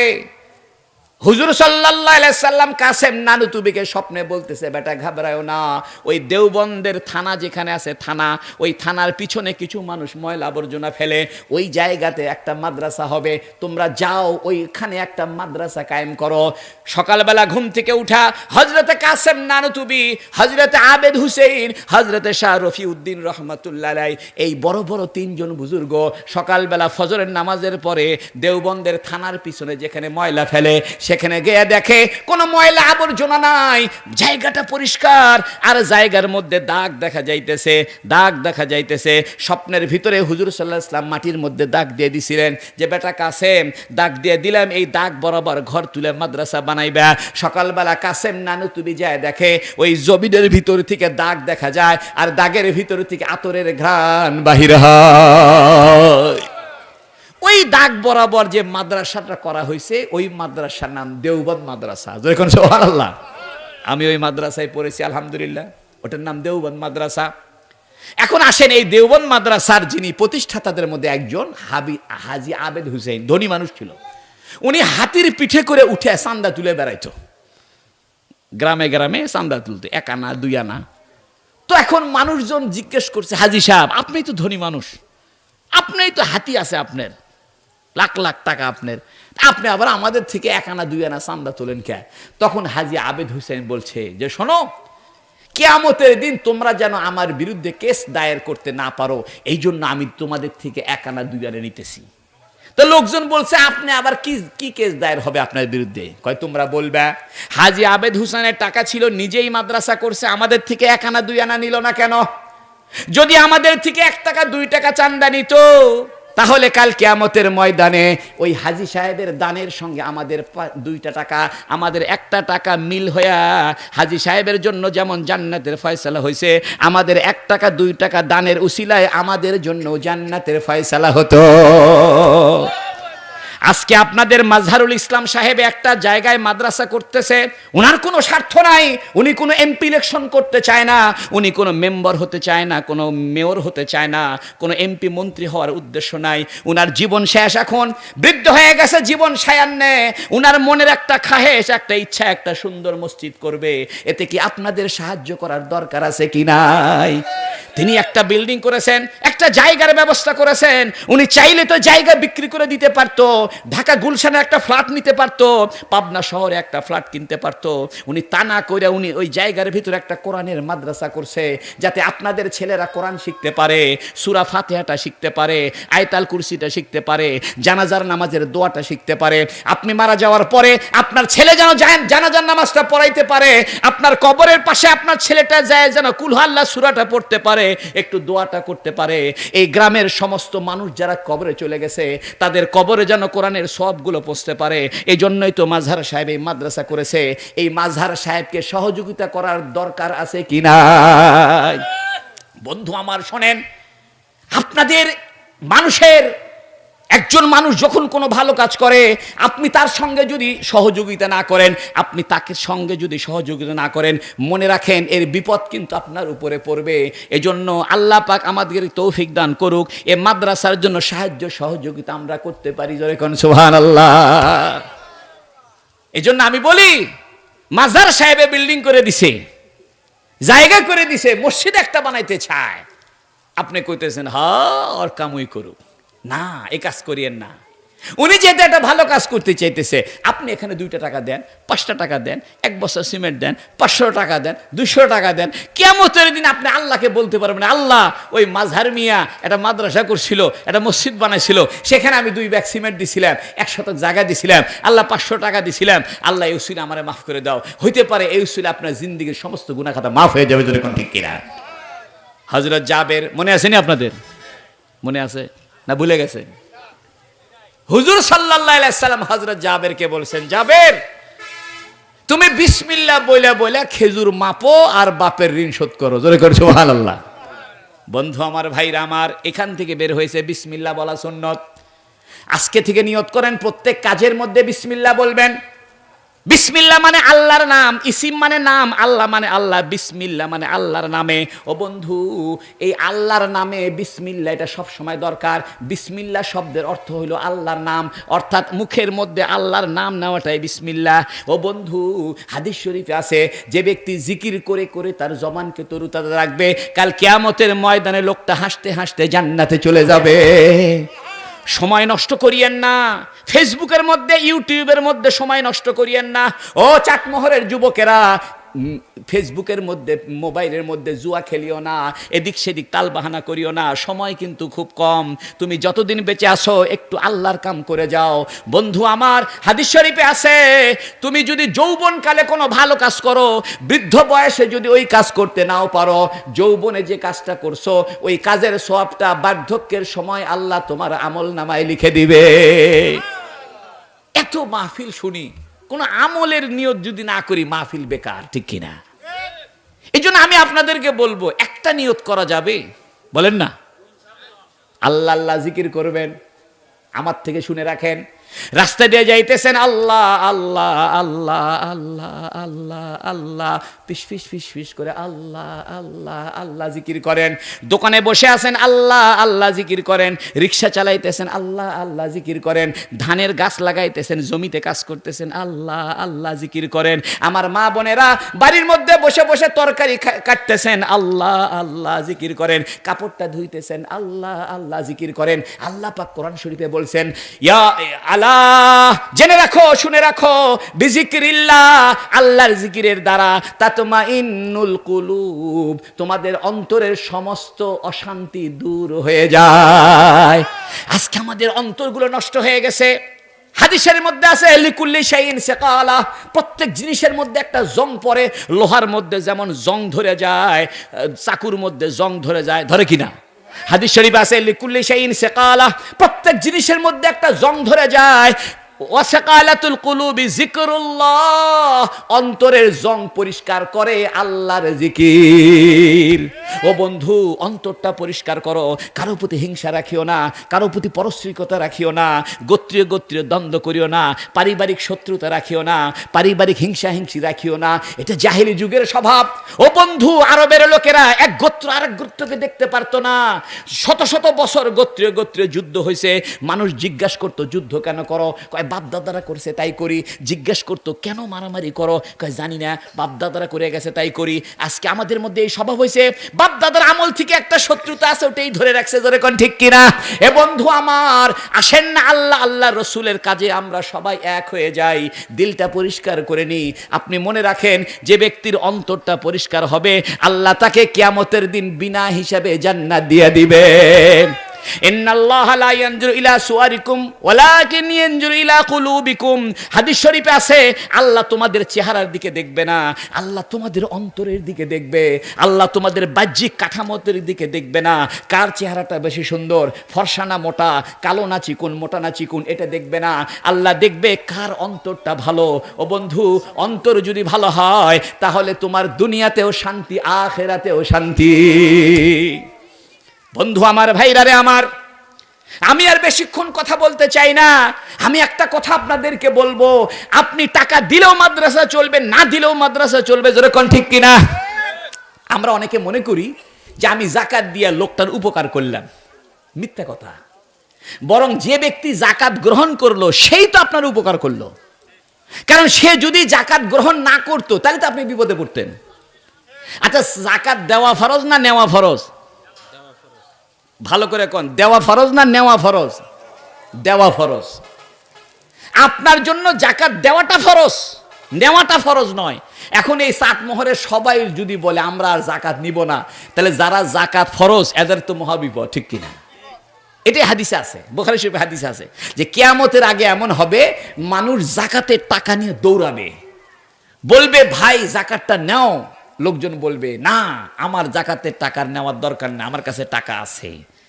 মানুষে বলবে ওই গ্রামে একটা লোক, গরিব লোক আছে, ওইখানে যাও জাকাত নেয় কিনা দেখো। দৌড়ে ওই গ্রামে যাবে, ওই গ্রামের লোকও বলবে না ভাই আমার টাকা নেওয়ার দরকার নেই, আমার কাছে টাকা আছে। তাই হাদিস শরীফে নবীজি বলছেন দান করার সুযোগ থাকতে দান করার সুযোগকে হারায়ও না। এমন একদিন আসবে দান মানুষ করতে চাইবে কিন্তু দান গ্রহণ করার লোক থাকবে না। জোরে করে ঠিক কিনা? এই জন্য ভাইরারে আমার, এ মাদ্রাসার জন্য আপনাদের সাহায্য করার দরকার আছে কি নাই? এই মাদ্রাসায় 3 ধরনের সাহায্য। কয় ধরনের? 3 ধরনের। প্রথম সাহায্য হলো ছাত্র দেওয়া। আপনি বলতে পারেন হুজুর আমার ছেলেকে আমি ডাক্তার বানাবো, এলে মৌলবি বানাবো কেন? আচ্ছা আপনাকে আমি বলি শোনেন, বগুড়া আপনাদের মোজাম্মেল সাহেব আমাদের বগুড়ার এসপি ছিল, ওনার সাথে আমার ভালো খাতির, এই জন্য আমি জিজ্ঞেস করছি উনি আসবে কিনা। তো ওই আইন শৃঙ্খলার মিটিং হচ্ছে ডিসি অফিসে, কথা বুঝছেন? আমি ওই আইন শৃঙ্খলা কমিটির এক সদস্য তখন ছিলাম, যেহেতু আমি জাতীয় ইমাম সমিতি সেক্রেটারি ছিলাম, সেই হিসেবে আমি পদাধিকার আইন শৃঙ্খলা রক্ষা কমিটির সদস্য ছিলাম। তো মিটিং টিটিং হইলো, এক এডিসি আমাকে বলতেছে হুজুর এই যে আপনারা কওমি মাদ্রাসা করছেন, খালি চান্দা তুলেন, খালি চান্দা তুলেন, এইলে কি? আমি বললাম দেখেন মন খারাপ করেন না, সরকারও তো চান্দার পয়সা দিয়ে চলে, এই জোরে কোন ঠিক কিনা? আপনি ট্যাক্স দেন, আমি ট্যাক্স দিই, এই ট্যাক্সের পয়সা দিয়েই তো ট্রেজারির জমা হয়, সেই ট্রেজারির পয়সা দিয়ে ডিসিএসপির বেতন হয়, ঠিক কিনা? ডিসিএসপি সাহেব প্রজাতন্ত্রের কর্মচারী, তারা আমাদের সেবাকায় দানকারী, আমরাই বাহাদুর, আমরা হলাম জনগণ, আমাদের দাম বেশি। ডিসিএসপি হলো আমাদের সাহায্যকারী, ঠিক কিনা? সংবিধান অনুযায়ী ডিসিএসপির চাইতে জনগণের দাম বেশি, কারণ জনগণ হলো ট্যাক্স দাতা আর ডিসিএসপি হলো ট্যাক্সের পয়সার থেকে বেতন গ্রহণকারী, ঠিক কিনা? তা গ্রহণকারীর দাম বেশি হয় না দাতার দাম বেশি হয়? এই জন্য পাবলিকের দাম বেশি। বিদেশে তাই, বিদেশে পাবলিকের দাম বেশি সরকারি কর্মচারী চাইতে, আর আমাদের দেশে সরকারি কর্মচারীর দাম বেশি পাবলিকের চাইতে। বিদেশের মানুষ বলে আমার ট্যাক্সের পয়সা দিয়ে তোমাদের বেতন হয়, অতএব তোমাদের দাম 2 নম্বর, আমাদের দাম 1 নম্বর। তো যাই হোক, এডিসি সাহেব আমাকে বলতেছে হুজুর আপনাদের কওমি মাদ্রাসায় খালি চান্দা তুলে, চান্দা তুলে, এ ধান তুলে, টাকা তুলে, জাকাত ফিতরা তোলে, এগুলো কি? আমি বললাম দেখেন আপনাদের সরকারও তো, যে কোনো সরকার, সব সরকারই কিন্তু জনগণের ট্যাক্সের পয়সা মানে জনগণের চান্দার পয়সা দিয়ে চলে। সরকার যদি জনগণের ট্যাক্সের পয়সা দিয়ে পরিচালিত হতে পারে, তাহলে কওমি মাদ্রাসাগুলো আপনাদের সহযোগিতায় পরিচালিত হলে দোষ কোথায়? জোরে কোন ঠিক কিনা?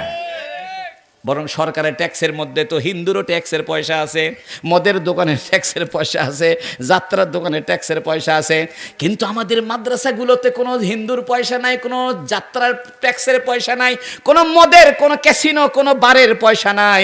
আমাদের মাদ্রাসাগুলোতে আপনাদের মতো দিনদার লোকের পয়সা আছে। ও বন্ধু আমি কসম করে বলি, সরকারি কর্মচারীদের বেতনের চাইতে মাদ্রাসার হুজুরদের, মসজিদের ইমামদের বেতনের মধ্যে শক্তি বেশি, কারণ মাদ্রাসার হুজুর আর মসজিদের ইমামের বেতনের মধ্যে শুধু মুসলমান দিনদার পরহেজগার লোকেরই পয়সা আছে, ঠিক কিনা? কোন দুষ্ট মানুষের পয়সা কখনো মসজিদে যাবে না। আল্লাহ যাকে পছন্দ করে না তার পয়সা মসজিদে নিবে না, আল্লাহ যাকে পছন্দ করে না তার পয়সা মাদ্রাসায় নিবে না, আল্লাহ যাকে পছন্দ করে না তাকে কোনোদিন মাহফিলে আনবে না। আপনাকে পছন্দ করে দেখেই তো আল্লাহ আপনাকে মাহফিলে আনছে, আল্লাহ আপনাকে পছন্দ করে দেখেই তো আপনার মাথায় টুপি তুলছে, আল্লাহ আপনাকে পছন্দ করে দেখেই তো আপনাকে মাহফিলে আনছে। বন্ধু আমার, আমি বলতে চাইতেছি আমাদের মাদ্রাসাগুলো চান্দা তুলে হুজুররা বেতন নেয় না, কারণ হুজুরদের বেতন জাকাতের পয়সা দিয়ে হয় না, বিল্ডিংগুলো জাকাতের পয়সা দিয়ে হয় না, বরং কিছু পাবলিক আছে, গরিব ছেলে পেলে আছে, এতিম ছেলে পেলে আছে, অসহায় ছেলে পেলে আছে, এই ছেলেদের খাওয়ার খরচটা আপনাদের পয়সা দিয়ে হয়। বন্ধু আমার, সরকারের দায়িত্ব ছিল এদেশের জনগণকে লেখাপড়া শেখানো, এদেশের এতিম অসহায়ের খাবার দাবারের ব্যবস্থা করার দায়িত্ব ছিল। সরকার পারে না, কিন্তু আপনারা উদ্যোগ নিয়ে একটা মাদ্রাসা করেছেন, রওজাতুল উলুম খোরশেদ রমেসা মাদ্রাসা করেছেন, যাতে এদেশের কিছু গরিব মানুষ এখানে পড়াশোনা করতে পারে, হাফেজ হতে পারে, আলেম হতে পারে, এতিমদের লালন পালনের ব্যবস্থা হতে পারে। এই দায়িত্বটা ছিল সরকারের, কিন্তু আপনারা গ্রহণ করেছেন। জিনিসটা খারাপ হয়েছে না ভালো হয়েছে? এডিসি তো থ মেরে গেছে আমার কথা শুনে। আমি বললাম যে দেখেন এডিসি সাহেব, উনি এডিসি রেভিনিউ ছিল, মনিরুল ইসলাম, ম্যান অফ চিটাগাং।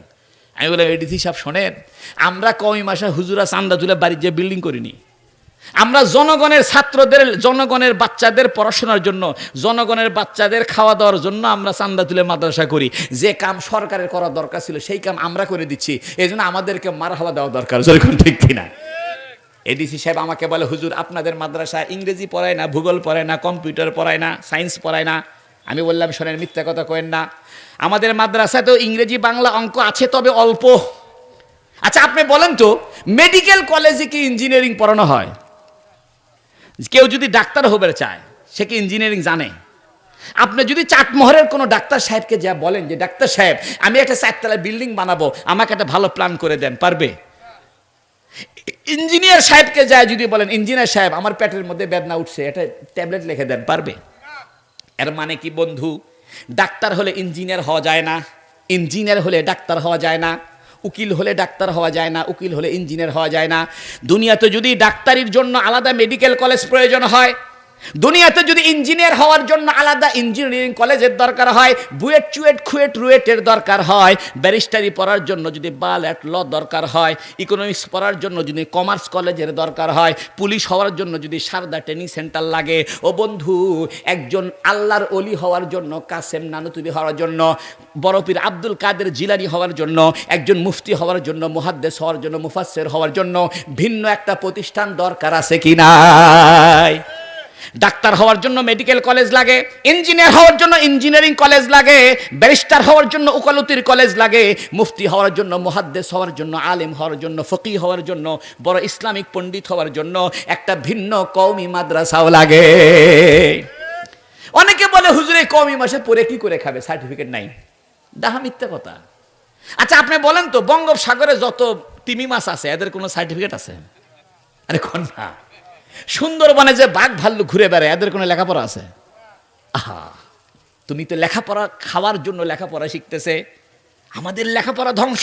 কারণ আমাদের লেখাপড়ার উদ্দেশ্য হলো ইনকাম করে খাওয়া। এই জন্য মানুষ আর মানুষ হইতেছে না, মানুষ টাকা কামানোর মেশিন হচ্ছে।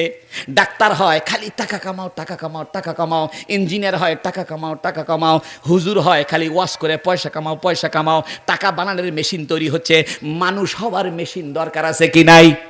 এ সমস্ত কওমি মাদ্রাসা তৈরি করা হয়েছে মানুষ হওয়ার জন্য, আল্লাহর ওলি হওয়ার জন্য, খাজা আব্দুল কাদের জিলানী হওয়ার জন্য, খাজা মুঈনুদ্দিন চিশতি হওয়ার জন্য, শাহ জালাল হওয়ার জন্য, শাহ পরাণ হওয়ার জন্য, বড় বড় আল্লাহর ওলি তৈরি করার জন্য, হাফেজ মুফতি মুহাদ্দিস তৈরি করার জন্য এ সমস্ত মাদ্রাসার দরকার আছে কি নাই? কই হুজুর কওমি মাদ্রাসায় বাংলা অঙ্ক ইংরেজি নাই। আরে মিয়া বাংলা ইংরেজি নাই মানে কেন থাকবে না?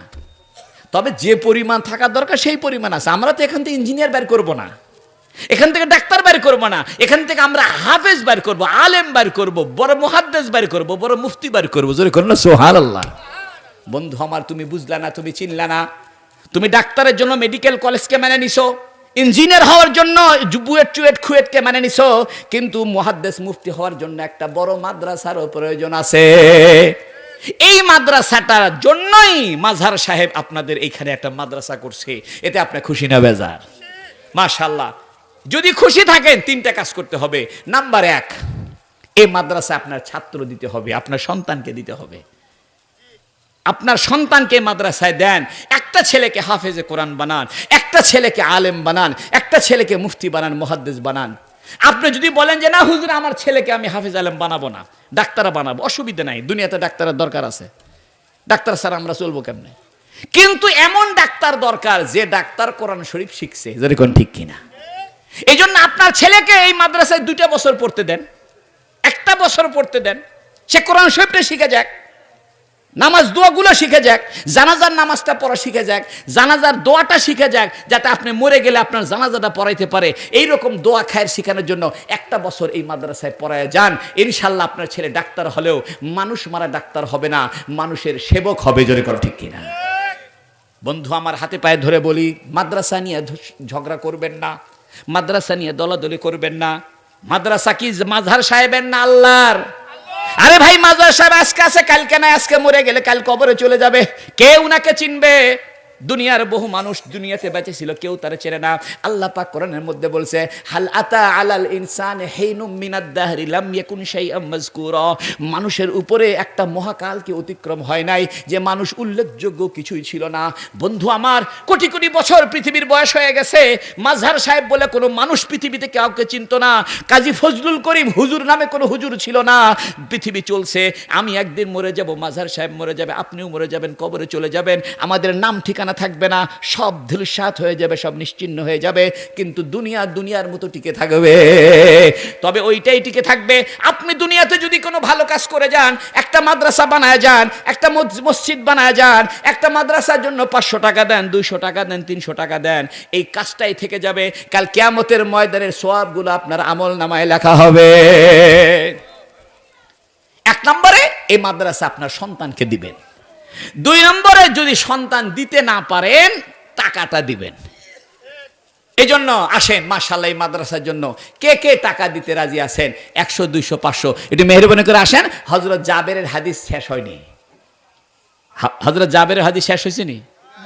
আসেন, এখন টাকাগুলো দিয়ে যান, এরপরে ওই হাদিস শেষ করে দোয়া করবো ইনশাআল্লাহ। মাশাআল্লাহ, চলে আসেন, আল্লাহ কবুল করে, জোরে করে আমিন। বন্ধু আমার, ভাইরারে আমার, আসেন, মেহরবানি করে চলে আসেন। 500 টাকা, 100 টাকা, 1000 টাকা আমার ভাই, মাশাআল্লাহ, কি নাম? আল্লাহ আল্লাহ আল্লাহ। আমার এক ভাই এক নগদ 3000 টাকা দান করেছে, জোরে বলেন আমিন। আল্লাহ তার জানে মালে বরকত দাও, জোরে জোরে বলেন আমিন। মাশাআল্লাহ, তাবারাকাল্লাহ। আমার এক ভাই অনেকগুলো টাকা দান করেছেন, আমাদের মধ্যে দোকান কালেকশন হয়েছে 4330 টাকা, জোরে বলেন মারহাবা। মোহাম্মদ মুক্তার ফকির পিতা মৃত ময়লাল 20 কেজি ধান এবং 500 টাকা, জোরে বলেন মারহাবা। একটু মারহাবা কবেন না? মাশাআল্লাহ। তারপর নয়লাল সর্দার পিতা মোহাম্মদ নাজির সর্দার সরপাড়া চাটমোহর, মাশাআল্লাহ, তাবারাকাল্লাহ। আমার আরেক ভাই 500 টাকা দিয়েছে। আলমাস হোসেন নগদ 100 টাকা, বাকি 900 টাকা, জোরে বলেন মারহাবা। এই নুরুজ্জামান হোসেন 1000 টাকা, আল্লাহ তার দানকে কবুল করো। রিকাত আলী নগদ 100 টাকা, বাকি 1000 টাকা, আল্লাহ তার দানকে কবুল করো। সরিতন খাতুন আমার এক বোন, প্রতি মাসে 100 টাকা, মাসে বছরে 1200 টাকা। আল্লাহু আকবার। এই দানটা আমার খুব পছন্দ হলো, প্রত্যেক মাসে 100 টাকা। এর মানে উনি দানের উপরই আছে, কি কন? আল্লাহ আপনাদেরকে এই মাদ্রাসায় প্রত্যেক মাসে মাসে 200 করে টাকা প্রত্যেক মাসে কে কে দিবেন? এটা হাত তুলে দেখি তো। মাশাআল্লাহ, একজন বলেন মাশাআল্লাহ, একজন কন যে হুজুর আমি মাসে 200 দিব। মাশাআল্লাহ, আল্লাহ কবুল করে, জোরে বলেন আমিন। আরে ভাই, মাসে 200 না পারেন 100 দেন। এই মাজার সাহেব তো একদিন মরেই যাব, আপনাদের মাদ্রাসা চালাতে হবে না, এই জন্যে মনা সাহেব দিবে না। মাশাআল্লাহ, আল্লাহ কবুল করুক। সরিতন খাতুন প্রতি মাসে 100 টাকা, বছরে 1200 টাকা। তারপরে ইসরাইল হোসেন 1000 টাকা। তারপরে মহিরুদ্দি শেখ 500 টাকা, আল্লাহ তার দানকে কবুল করো।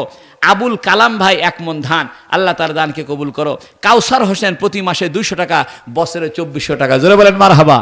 এ দানটা পছন্দ হইলো। প্রতি মাসে কত? 200, বছরে 2400। হোসেন আলী ভাই প্রতি মাসে 100 টাকা, বছরে 1200 টাকা, আল্লাহ তার দানকে কবুল করো, জানে মালে বরকত দাও, জোরে জোরে। জাবের বিসমিল্লাহ বলে বলে খেজুর দাড়ি পাল্লায় তোলে আর বাপের ঋণ পরিশোধ করে। পাওনাদার খুশি হয়ে আস্তে করে বস্তা ভরে নিয়ে চলে যায়। হযরত জাবের বলেন, আমি সকাল থেকে দুপুর পর্যন্ত আমার বাপের ঋণ পরিশোধ করতেছি। রাসূলুল্লাহ সাল্লাল্লাহু আলাইহি সাল্লাম খেজুরের উপরে বসে আছেন, কাপড় বিছায় দিয়া। সব পাওনাদার চলে গেল, সবাই খুশি মলে চলে গেল। নবীও মুস্কি মুস্কি হাসতেছেন। এখন নবী আমারে বলে, জাবের তোমার তো কাজ কাম হয়ে গেল, আমি কি এখন যাইতে পারি? আল্লাহু আকবার। তো হযরত জাবের বলে, ইয়া রাসূলুল্লাহ, কাজ তো শেষ, যান। এখান থেকে একটা মাসলা বের হয়েছে। কি বের হয়েছে? মশলাটা হইল, আপনি যদি কোনো বাড়িতে বেড়াইতে যান, ওই বাড়িওয়ালাকে না বলে আসা যাবে না, না বলে আসা না জায়েজ কাজ।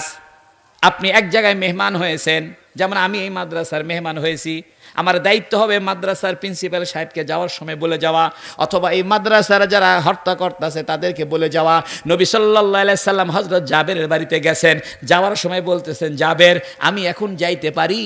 নবীজি যখন অনুমতি চাইছে, জাবের বলতেছে, ইয়া রাসূলুল্লাহ যাইতে পারেন, কোনো অসুবিধা নাই। এর থেকে বোঝা গেল যে আপনি যদি কোনো বাড়িতে বেড়াইতে যান, তাহলে যাওয়ার সময় বাড়িওয়ালাকে কি করে যেতে হবে? বলে যেতে হবে। এই জন্য হুজুর সাল্লাল্লাহু আলাইহি ওয়াসাল্লাম কাকে বলে গেছেন? জাবেরকে। হাদিসের ভিতরে আছে, হযরত জাবের রাদিয়াল্লাহু তাআলা আনহু নবীজি চলে যাওয়ার পরে মনে মনে ভাবতেছেন, দেখি তো কি পরিমাণ খেজুর এখনো আছে, কারণ জাবেরের তো খেজুর খাইতে হবে, তারা তো আরব দেশের মানুষ খেজুর খায়। আমরা যেমন ধান স্টক করে সারা বছর ধরে ধানের চাউল বানায় বানায় খাই, আরব দেশের লোকেরা সারা বছর খেজুর জমা করে খায়। হযরত জাবের মনে মনে ভাবতেছেন, দেখি তো কি পরিমাণ খেজুর থাকলো, আমারও তো সারা বছর খাইতে হবে। নবী তো উঠে চলে গেছেন। হযরত জাবের বলেন, আমি কাপড়টা তুলে ধরলাম আর তাকায় দেখি সকালবেলা যে পরিমাণ খেজুর ছিল এখনো সেই পরিমাণই আছে। ওয়ামা আরসালনাকা ইল্লা রাহমাতাল লিল আলামিন। আমার নবী হলো রহমতের নবী। আল্লাহু আকবার। এ বন্ধু, আমার নবী বরকতের নবী, অল্প জিনিসে বেশি কাম। আল্লাহু আকবার। আর একটা হাদিস মনে পড়ছে, বলবো নাকি মন খারাপ? শুনবেন না? এটা একটা বুখারী শরীফের হাদিস। খন্দকের যুদ্ধ হইতেছিল, আপনার মদিনা শরীফ গেলে টের পাবেন। আরে মক্কা মদিনা না গেলে তো ইসলামই চিনবেন না, ইসলাম কারে কয়। তো খন্দকের যুদ্ধে 1400 সাহাবী ছিল। একটা গর্ত খনন করা হয়েছে, এটা একটা প্রেক্ষাপট ছিল। তো মানুষের বড় পানির অভাব, খাইলে পরে অজুর পানি থাকে না, অজু করলে খাওয়ার পানি থাকে না। এক সাহাবী নবীর কাছে এসে বলতেছে, ইয়া রাসূলুল্লাহ, পানির বড় অভাব, খাইলে পরে অজুর পানি থাকে না, অজু করলে খাওয়া যায় না, পানির সমস্যা। নবী বললেন, তোমার কাছে একটু পানি আছে? তো সাহাবী কয়, রাসূলুল্লাহ, আছে তো, একটু সামান্য আছে। কয়, নিয়ে আসো। মস্কের ভিতরে একটু পানি নিয়ে আসছে। মস্ক মানে চামড়ার থৈলা, ছাগলের চামড়া, পুরা চামড়া ছিলার পরে সামনের পাও দুটাকে জোড়া দিয়ে বেল্ট বানায়, পিছনের পাও দুটাকে জোড়া দিয়ে বেল্ট বানায়, আর ছাগল যেখানে জব করছে ওইটাকে বানায় মুখ, আর পুরা ছাগলটাকে সেলাই করে দিয়া এটাকে ভিতরে পানি রাখে। এটার নাম হলো মস্ক, আরবিতে বলা হয় মস্ক। এটা বাংলা হলো চামড়ার থলা। আরব দেশের মানুষ চামড়ার থলির ভিতরে পানি রেখে খাইতো। ওই সাহাবী একটা চামড়ার থলির ভিতরে সামান্য একটু পানি আনা নবীকে দিল, বলল, ইয়া রাসূলুল্লাহ, এর চাইতে বেশি পানি আমার কাছে নাই। নবী বললেন, দাও, আমাকে দাও। নবীজি ওই পানিটা দিয়ে অজু করলেন। অজু করার পরে কুলিটা ফেলার সময় ওই মস্কের ভিতরে ফেলে দিলেন। আল্লাহু আকবার। আর বললেন, ওই সাহাবীকে বললেন, ও আমার সাহাবী, শোনো, তুমি চিৎকার করে ঘোষণা করো, যার যার পানি দরকার হয় নিয়ে যান, যার যার পানি দরকার হয় নিয়ে যান। ওই সাহাবী একটা পাথরের উপরে চিৎকার করে বলতেছে, ও মুহাজির আনসার ভাইরা, আপনাদের যাদের যাদের পানি লাগে নিয়ে যান। ওই সাহাবী মস্কটা বাঁকা করে ধরছে। সাহাবীরা আসতেছে, কেউ জারিকেন ভরে নিয়ে যায়, কেউ বালতি ভরে নিয়ে যায়, কেউ জগ ভরে নিয়ে যায়, কেউ পাতিল ভরে নিয়ে যায়। শত শত সাহাবী পানি ভরে ভরে নিয়ে যাচ্ছে। ওই সাহাবী পানির মস্কটা ধরে রাখছে। সমস্ত সাহাবী পানি নেওয়া শেষ। ওই সাহাবী মনে মনে চিন্তা করতেছে, দেখি তো আমার মস্কের মধ্যে আর কতটুকু পানি আছে। মস্কটা নামায়া দেখে, শুরুতে যেমন পানি ছিল এখনো সেই পরিমাণই পানি আছে। বন্ধু আমার এই হাদিসটা বলার উদ্দেশ্য হলো, হুজুর সাল্লাল্লাহু আলাইহি ওয়াসাল্লামের থুতু যেখানে লাগছে সেখানে বরকত হয়ে গেছে, নবীর স্পর্শ যেখানে লাগছে সেখানে বরকত হয়ে গেছে। আপনি কি জানেন, সৌদি আরবে একটা পত্রিকা প্রকাশিত হয়, জারিদাতুল ওকাজ, জারিদাতুল মদিনা, জারিদাতুল রিয়াদ। এই পত্রিকাগুলো আরবি পত্রিকা। অনলাইনে এই পত্রিকাগুলো আমি পাঠ করি, হজে গেলে পরে এই পত্রিকা পাঠ করি। একদিন আমি জারিদাতুল মদিনা পত্রিকায় দেখলাম, বিজ্ঞানীরা গবেষণা করে বলতেছে, মদিনা শরীফ রাসূলুল্লাহ সাল্লাল্লাহু আলাইহি ওয়াসাল্লাম যে দিক দিয়ে চলাফেরা বেশি বেশি করেছেন, ওই জায়গাটা স্বর্ণের খনিতে পরিণত হয়ে গেছে। বন্ধু, আপনি তো মুহাম্মদ সাল্লাল্লাহু আলাইহি ওয়াসাল্লামকে জানলেন না। ছোট্ট করে বলি, মুহাম্মদ সাল্লাল্লাহু আলাইহি ওয়াসাল্লাম এমন একজন নবী ছিলেন যিনি মানুষের সব সমস্যার সমাধান করে গেছেন। আমার নবী সারা জীবনে এমন এমন কথা বলে গেছেন, এমন এমন কাজকর্ম করে গেছেন, এমন এমন সমস্যার সমাধান দিয়ে গেছেন। মানুষের জীবনে যত সমস্যা হতে পারে, মানুষের জীবনে যত রকমের প্রবলেম সৃষ্টি হতে পারে, মানুষের জীবনে যত কাজ করণীয় হতে পারে, জন্ম থেকে মৃত্যু পর্যন্ত যত কাজ করতে হতে পারে, প্রত্যেকটা কাজের একটা একটা নমুনা আমার নবীজি আমাদেরকে দেখায় দিয়ে গেছেন। কিভাবে পায়খানা করবেন তাও দেখায় দিয়ে গেছেন, কিভাবে ঘুমাইবেন তাও দেখায় দিয়ে গেছেন, কিভাবে বাচ্চাদের সঙ্গে আচরণ করবেন সেটাও দেখায় দিয়ে গেছেন, কিভাবে যুদ্ধ করবেন সেটাও দেখায় দিয়ে গেছেন, কিভাবে রাষ্ট্র চালাবেন সেটাও দেখায় দিয়ে গেছেন, পশু পাখির সঙ্গে কেমন আচরণ করবেন সেটাও দেখায় দিয়ে গেছেন, কিভাবে জামা কাপড় গায়ে দিবেন সেটাও দেখায় দিয়ে গেছেন, কিভাবে খাবার দাবার খাবেন সেটাও দেখায় দিয়ে গেছেন। ও বন্ধু, নবীজি ঘুম থেকে উঠার পরে কি কাজ করতে হবে সব দেখায় দিয়ে গেছেন।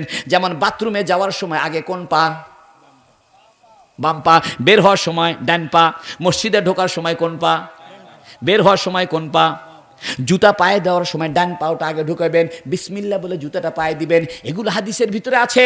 ইবদাউ বিল মায়ামিন, বুখারী শরীফে নবীজি বলেন তোমরা ডান দিক থেকে কাজটা শুরু করো। ও বন্ধু, আপনি যদি ডান জুতাটা আগে পায়ের মধ্যে ঢুকান আর খোলার সময় বামটা আগে খোলেন, যতক্ষণ জুতা পায়ে দিয়ে থাকবেন ততক্ষণ আপনার আমল নামার ভিতরে সওয়াব আর সওয়াব লেখা হবে। আপনি পায়খানা করলেও সওয়াব হবে, কোনো টেনশন নাই। পায়খানা যাওয়ার সময় বাম পাওটা আগে দিবেন, যাওয়ার আগে আগে একটা দোয়া পড়বেন, আল্লাহুম্মা ইন্নী আউযু বিকা মিনাল খুবুসি ওয়াল খাবাইস। কত সুন্দর একটা দোয়া। হে আল্লাহ, আমি আশ্রয় চাইতেছি আমার নাপাকি থেকে, দুর্গন্ধময় জিনিস থেকে, নষ্ট জিনিস থেকে, অশ্লীল জিনিস থেকে, এইখান থেকে আমি আশ্রয় চাই। এ কথা বলে বাম পাও দিয়ে পায়খানা যাবেন, পায়খানা থেকে বের হওয়ার সময় ডান পাওটা আগে দিবেন, আর একটা দোয়া পড়বেন, গুফরানাকা আলহামদুলিল্লাহিল্লাযী আযহাবা আন্নিল আযা ওয়া আফানি। কত সুন্দর একটা দোয়া, গুফরানাকা, আমি আল্লাহর কাছে ক্ষমা চাই। আলহামদুলিল্লাহিল্লাযী, সমস্ত প্রশংসা ওই আল্লাহর জন্য, আল্লাযী আযহাবা আন্নিল আযা, যিনি আমার থেকে কষ্টদায়ক জিনিস সরে দিলেন, ওয়া আফানি, এবং আমাকে আরাম করে দিলেন। দেখেন তো পায়খানা পরিষ্কার হয়ে গেলে কত আরাম লাগে, পেশাবটা ঝরঝরা পেশাব হয়ে গেলে কতটা আরাম লাগে। এই জন্য নবী এই দোয়াটা পড়তে বলছেন। তাই যে ব্যক্তি পায়খানা যাওয়ার সময় দোয়া পড়ে বাম পাও আগে দিবে, পায়খানা থেকে বের হওয়ার সময় ডান পাও আগে দিয়ে দোয়াটা পড়ে বের হবে, যতক্ষণ পায়খানা বসে থাকবে ততক্ষণ তার আমল নামার ভিতরে সওয়াব আর সওয়াব লেখা হবে। রাত্রে ঘুমালেও সওয়াব হবে। খালি ঘুমার সময় একটু ডান কাত হয়ে ঘুমাবেন। শুরুতে ঘুমার সময় একটু ডান দিক কাত হবেন, বিসমিল্লাহ আল্লাহুম্মা বিসমিকা আমুতু ওয়া আহইয়া, এই দোয়াটা পড়বেন। এরপরে ডান হন, বাম হন, চিত হন, কাত হন, অসুবিধা নাই। যতক্ষণ ডান কাত হয়ে ঘুম শুরু করবেন, সারা রাত ঘুমাবেন, আপনার আমল নামার ভিতরে খালি সওয়াব আর সওয়াব লেখা হবে। জোরে বলেন সুবহানাল্লাহ। আমাদের মহিলাদের পক্ষ থেকে অনেক টাকা আসছে, জোরে বলেন নারায়ে তাকবীর। আমার মা বোনদেরকে আল্লাহ কবুল করুক, জোরে বলেন আমিন। মাশাআল্লাহ। বন্ধু আমার কথা শেষ। হুজুর সাল্লাল্লাহু আলাইহি সাল্লামকে জানতে হবে, হুজুর সাল্লাল্লাহু আলাইহি সাল্লামকে মহব্বত করতে হবে, নবীজির সুন্নত মতো চলতে হবে, কোরআনটা তেলাওয়াত করতে হবে, কোরআনের অর্থটা জানতে হবে। এই জন্য এই মাদ্রাসা করা হয়েছে। মাদ্রাসা আজকে ছোট আছে, কিন্তু একদিন মাদ্রাসাটা বড় হবে। তখন এখানে কোরআনের তর্জমা শেখানো হবে, কোরআনের তাফসীর শেখানো হবে, ফিকহ শেখানো হবে, তারপরে হাদিস শেখানো হবে, আরো বড় বড় আলেম তৈরি হবে। এতে আপনারা খুশি না বেজার? আল্লাহ আপনাদের সবাইকে কবুল করুক। আমার জন্য দোয়া করবেন, আমি আপনাদের জন্য দোয়া করতেছি। ওয়া আখিরু দাওয়ানা আনিল হামদুলিল্লাহি রাব্বিল আলামিন। আমার মনে হয়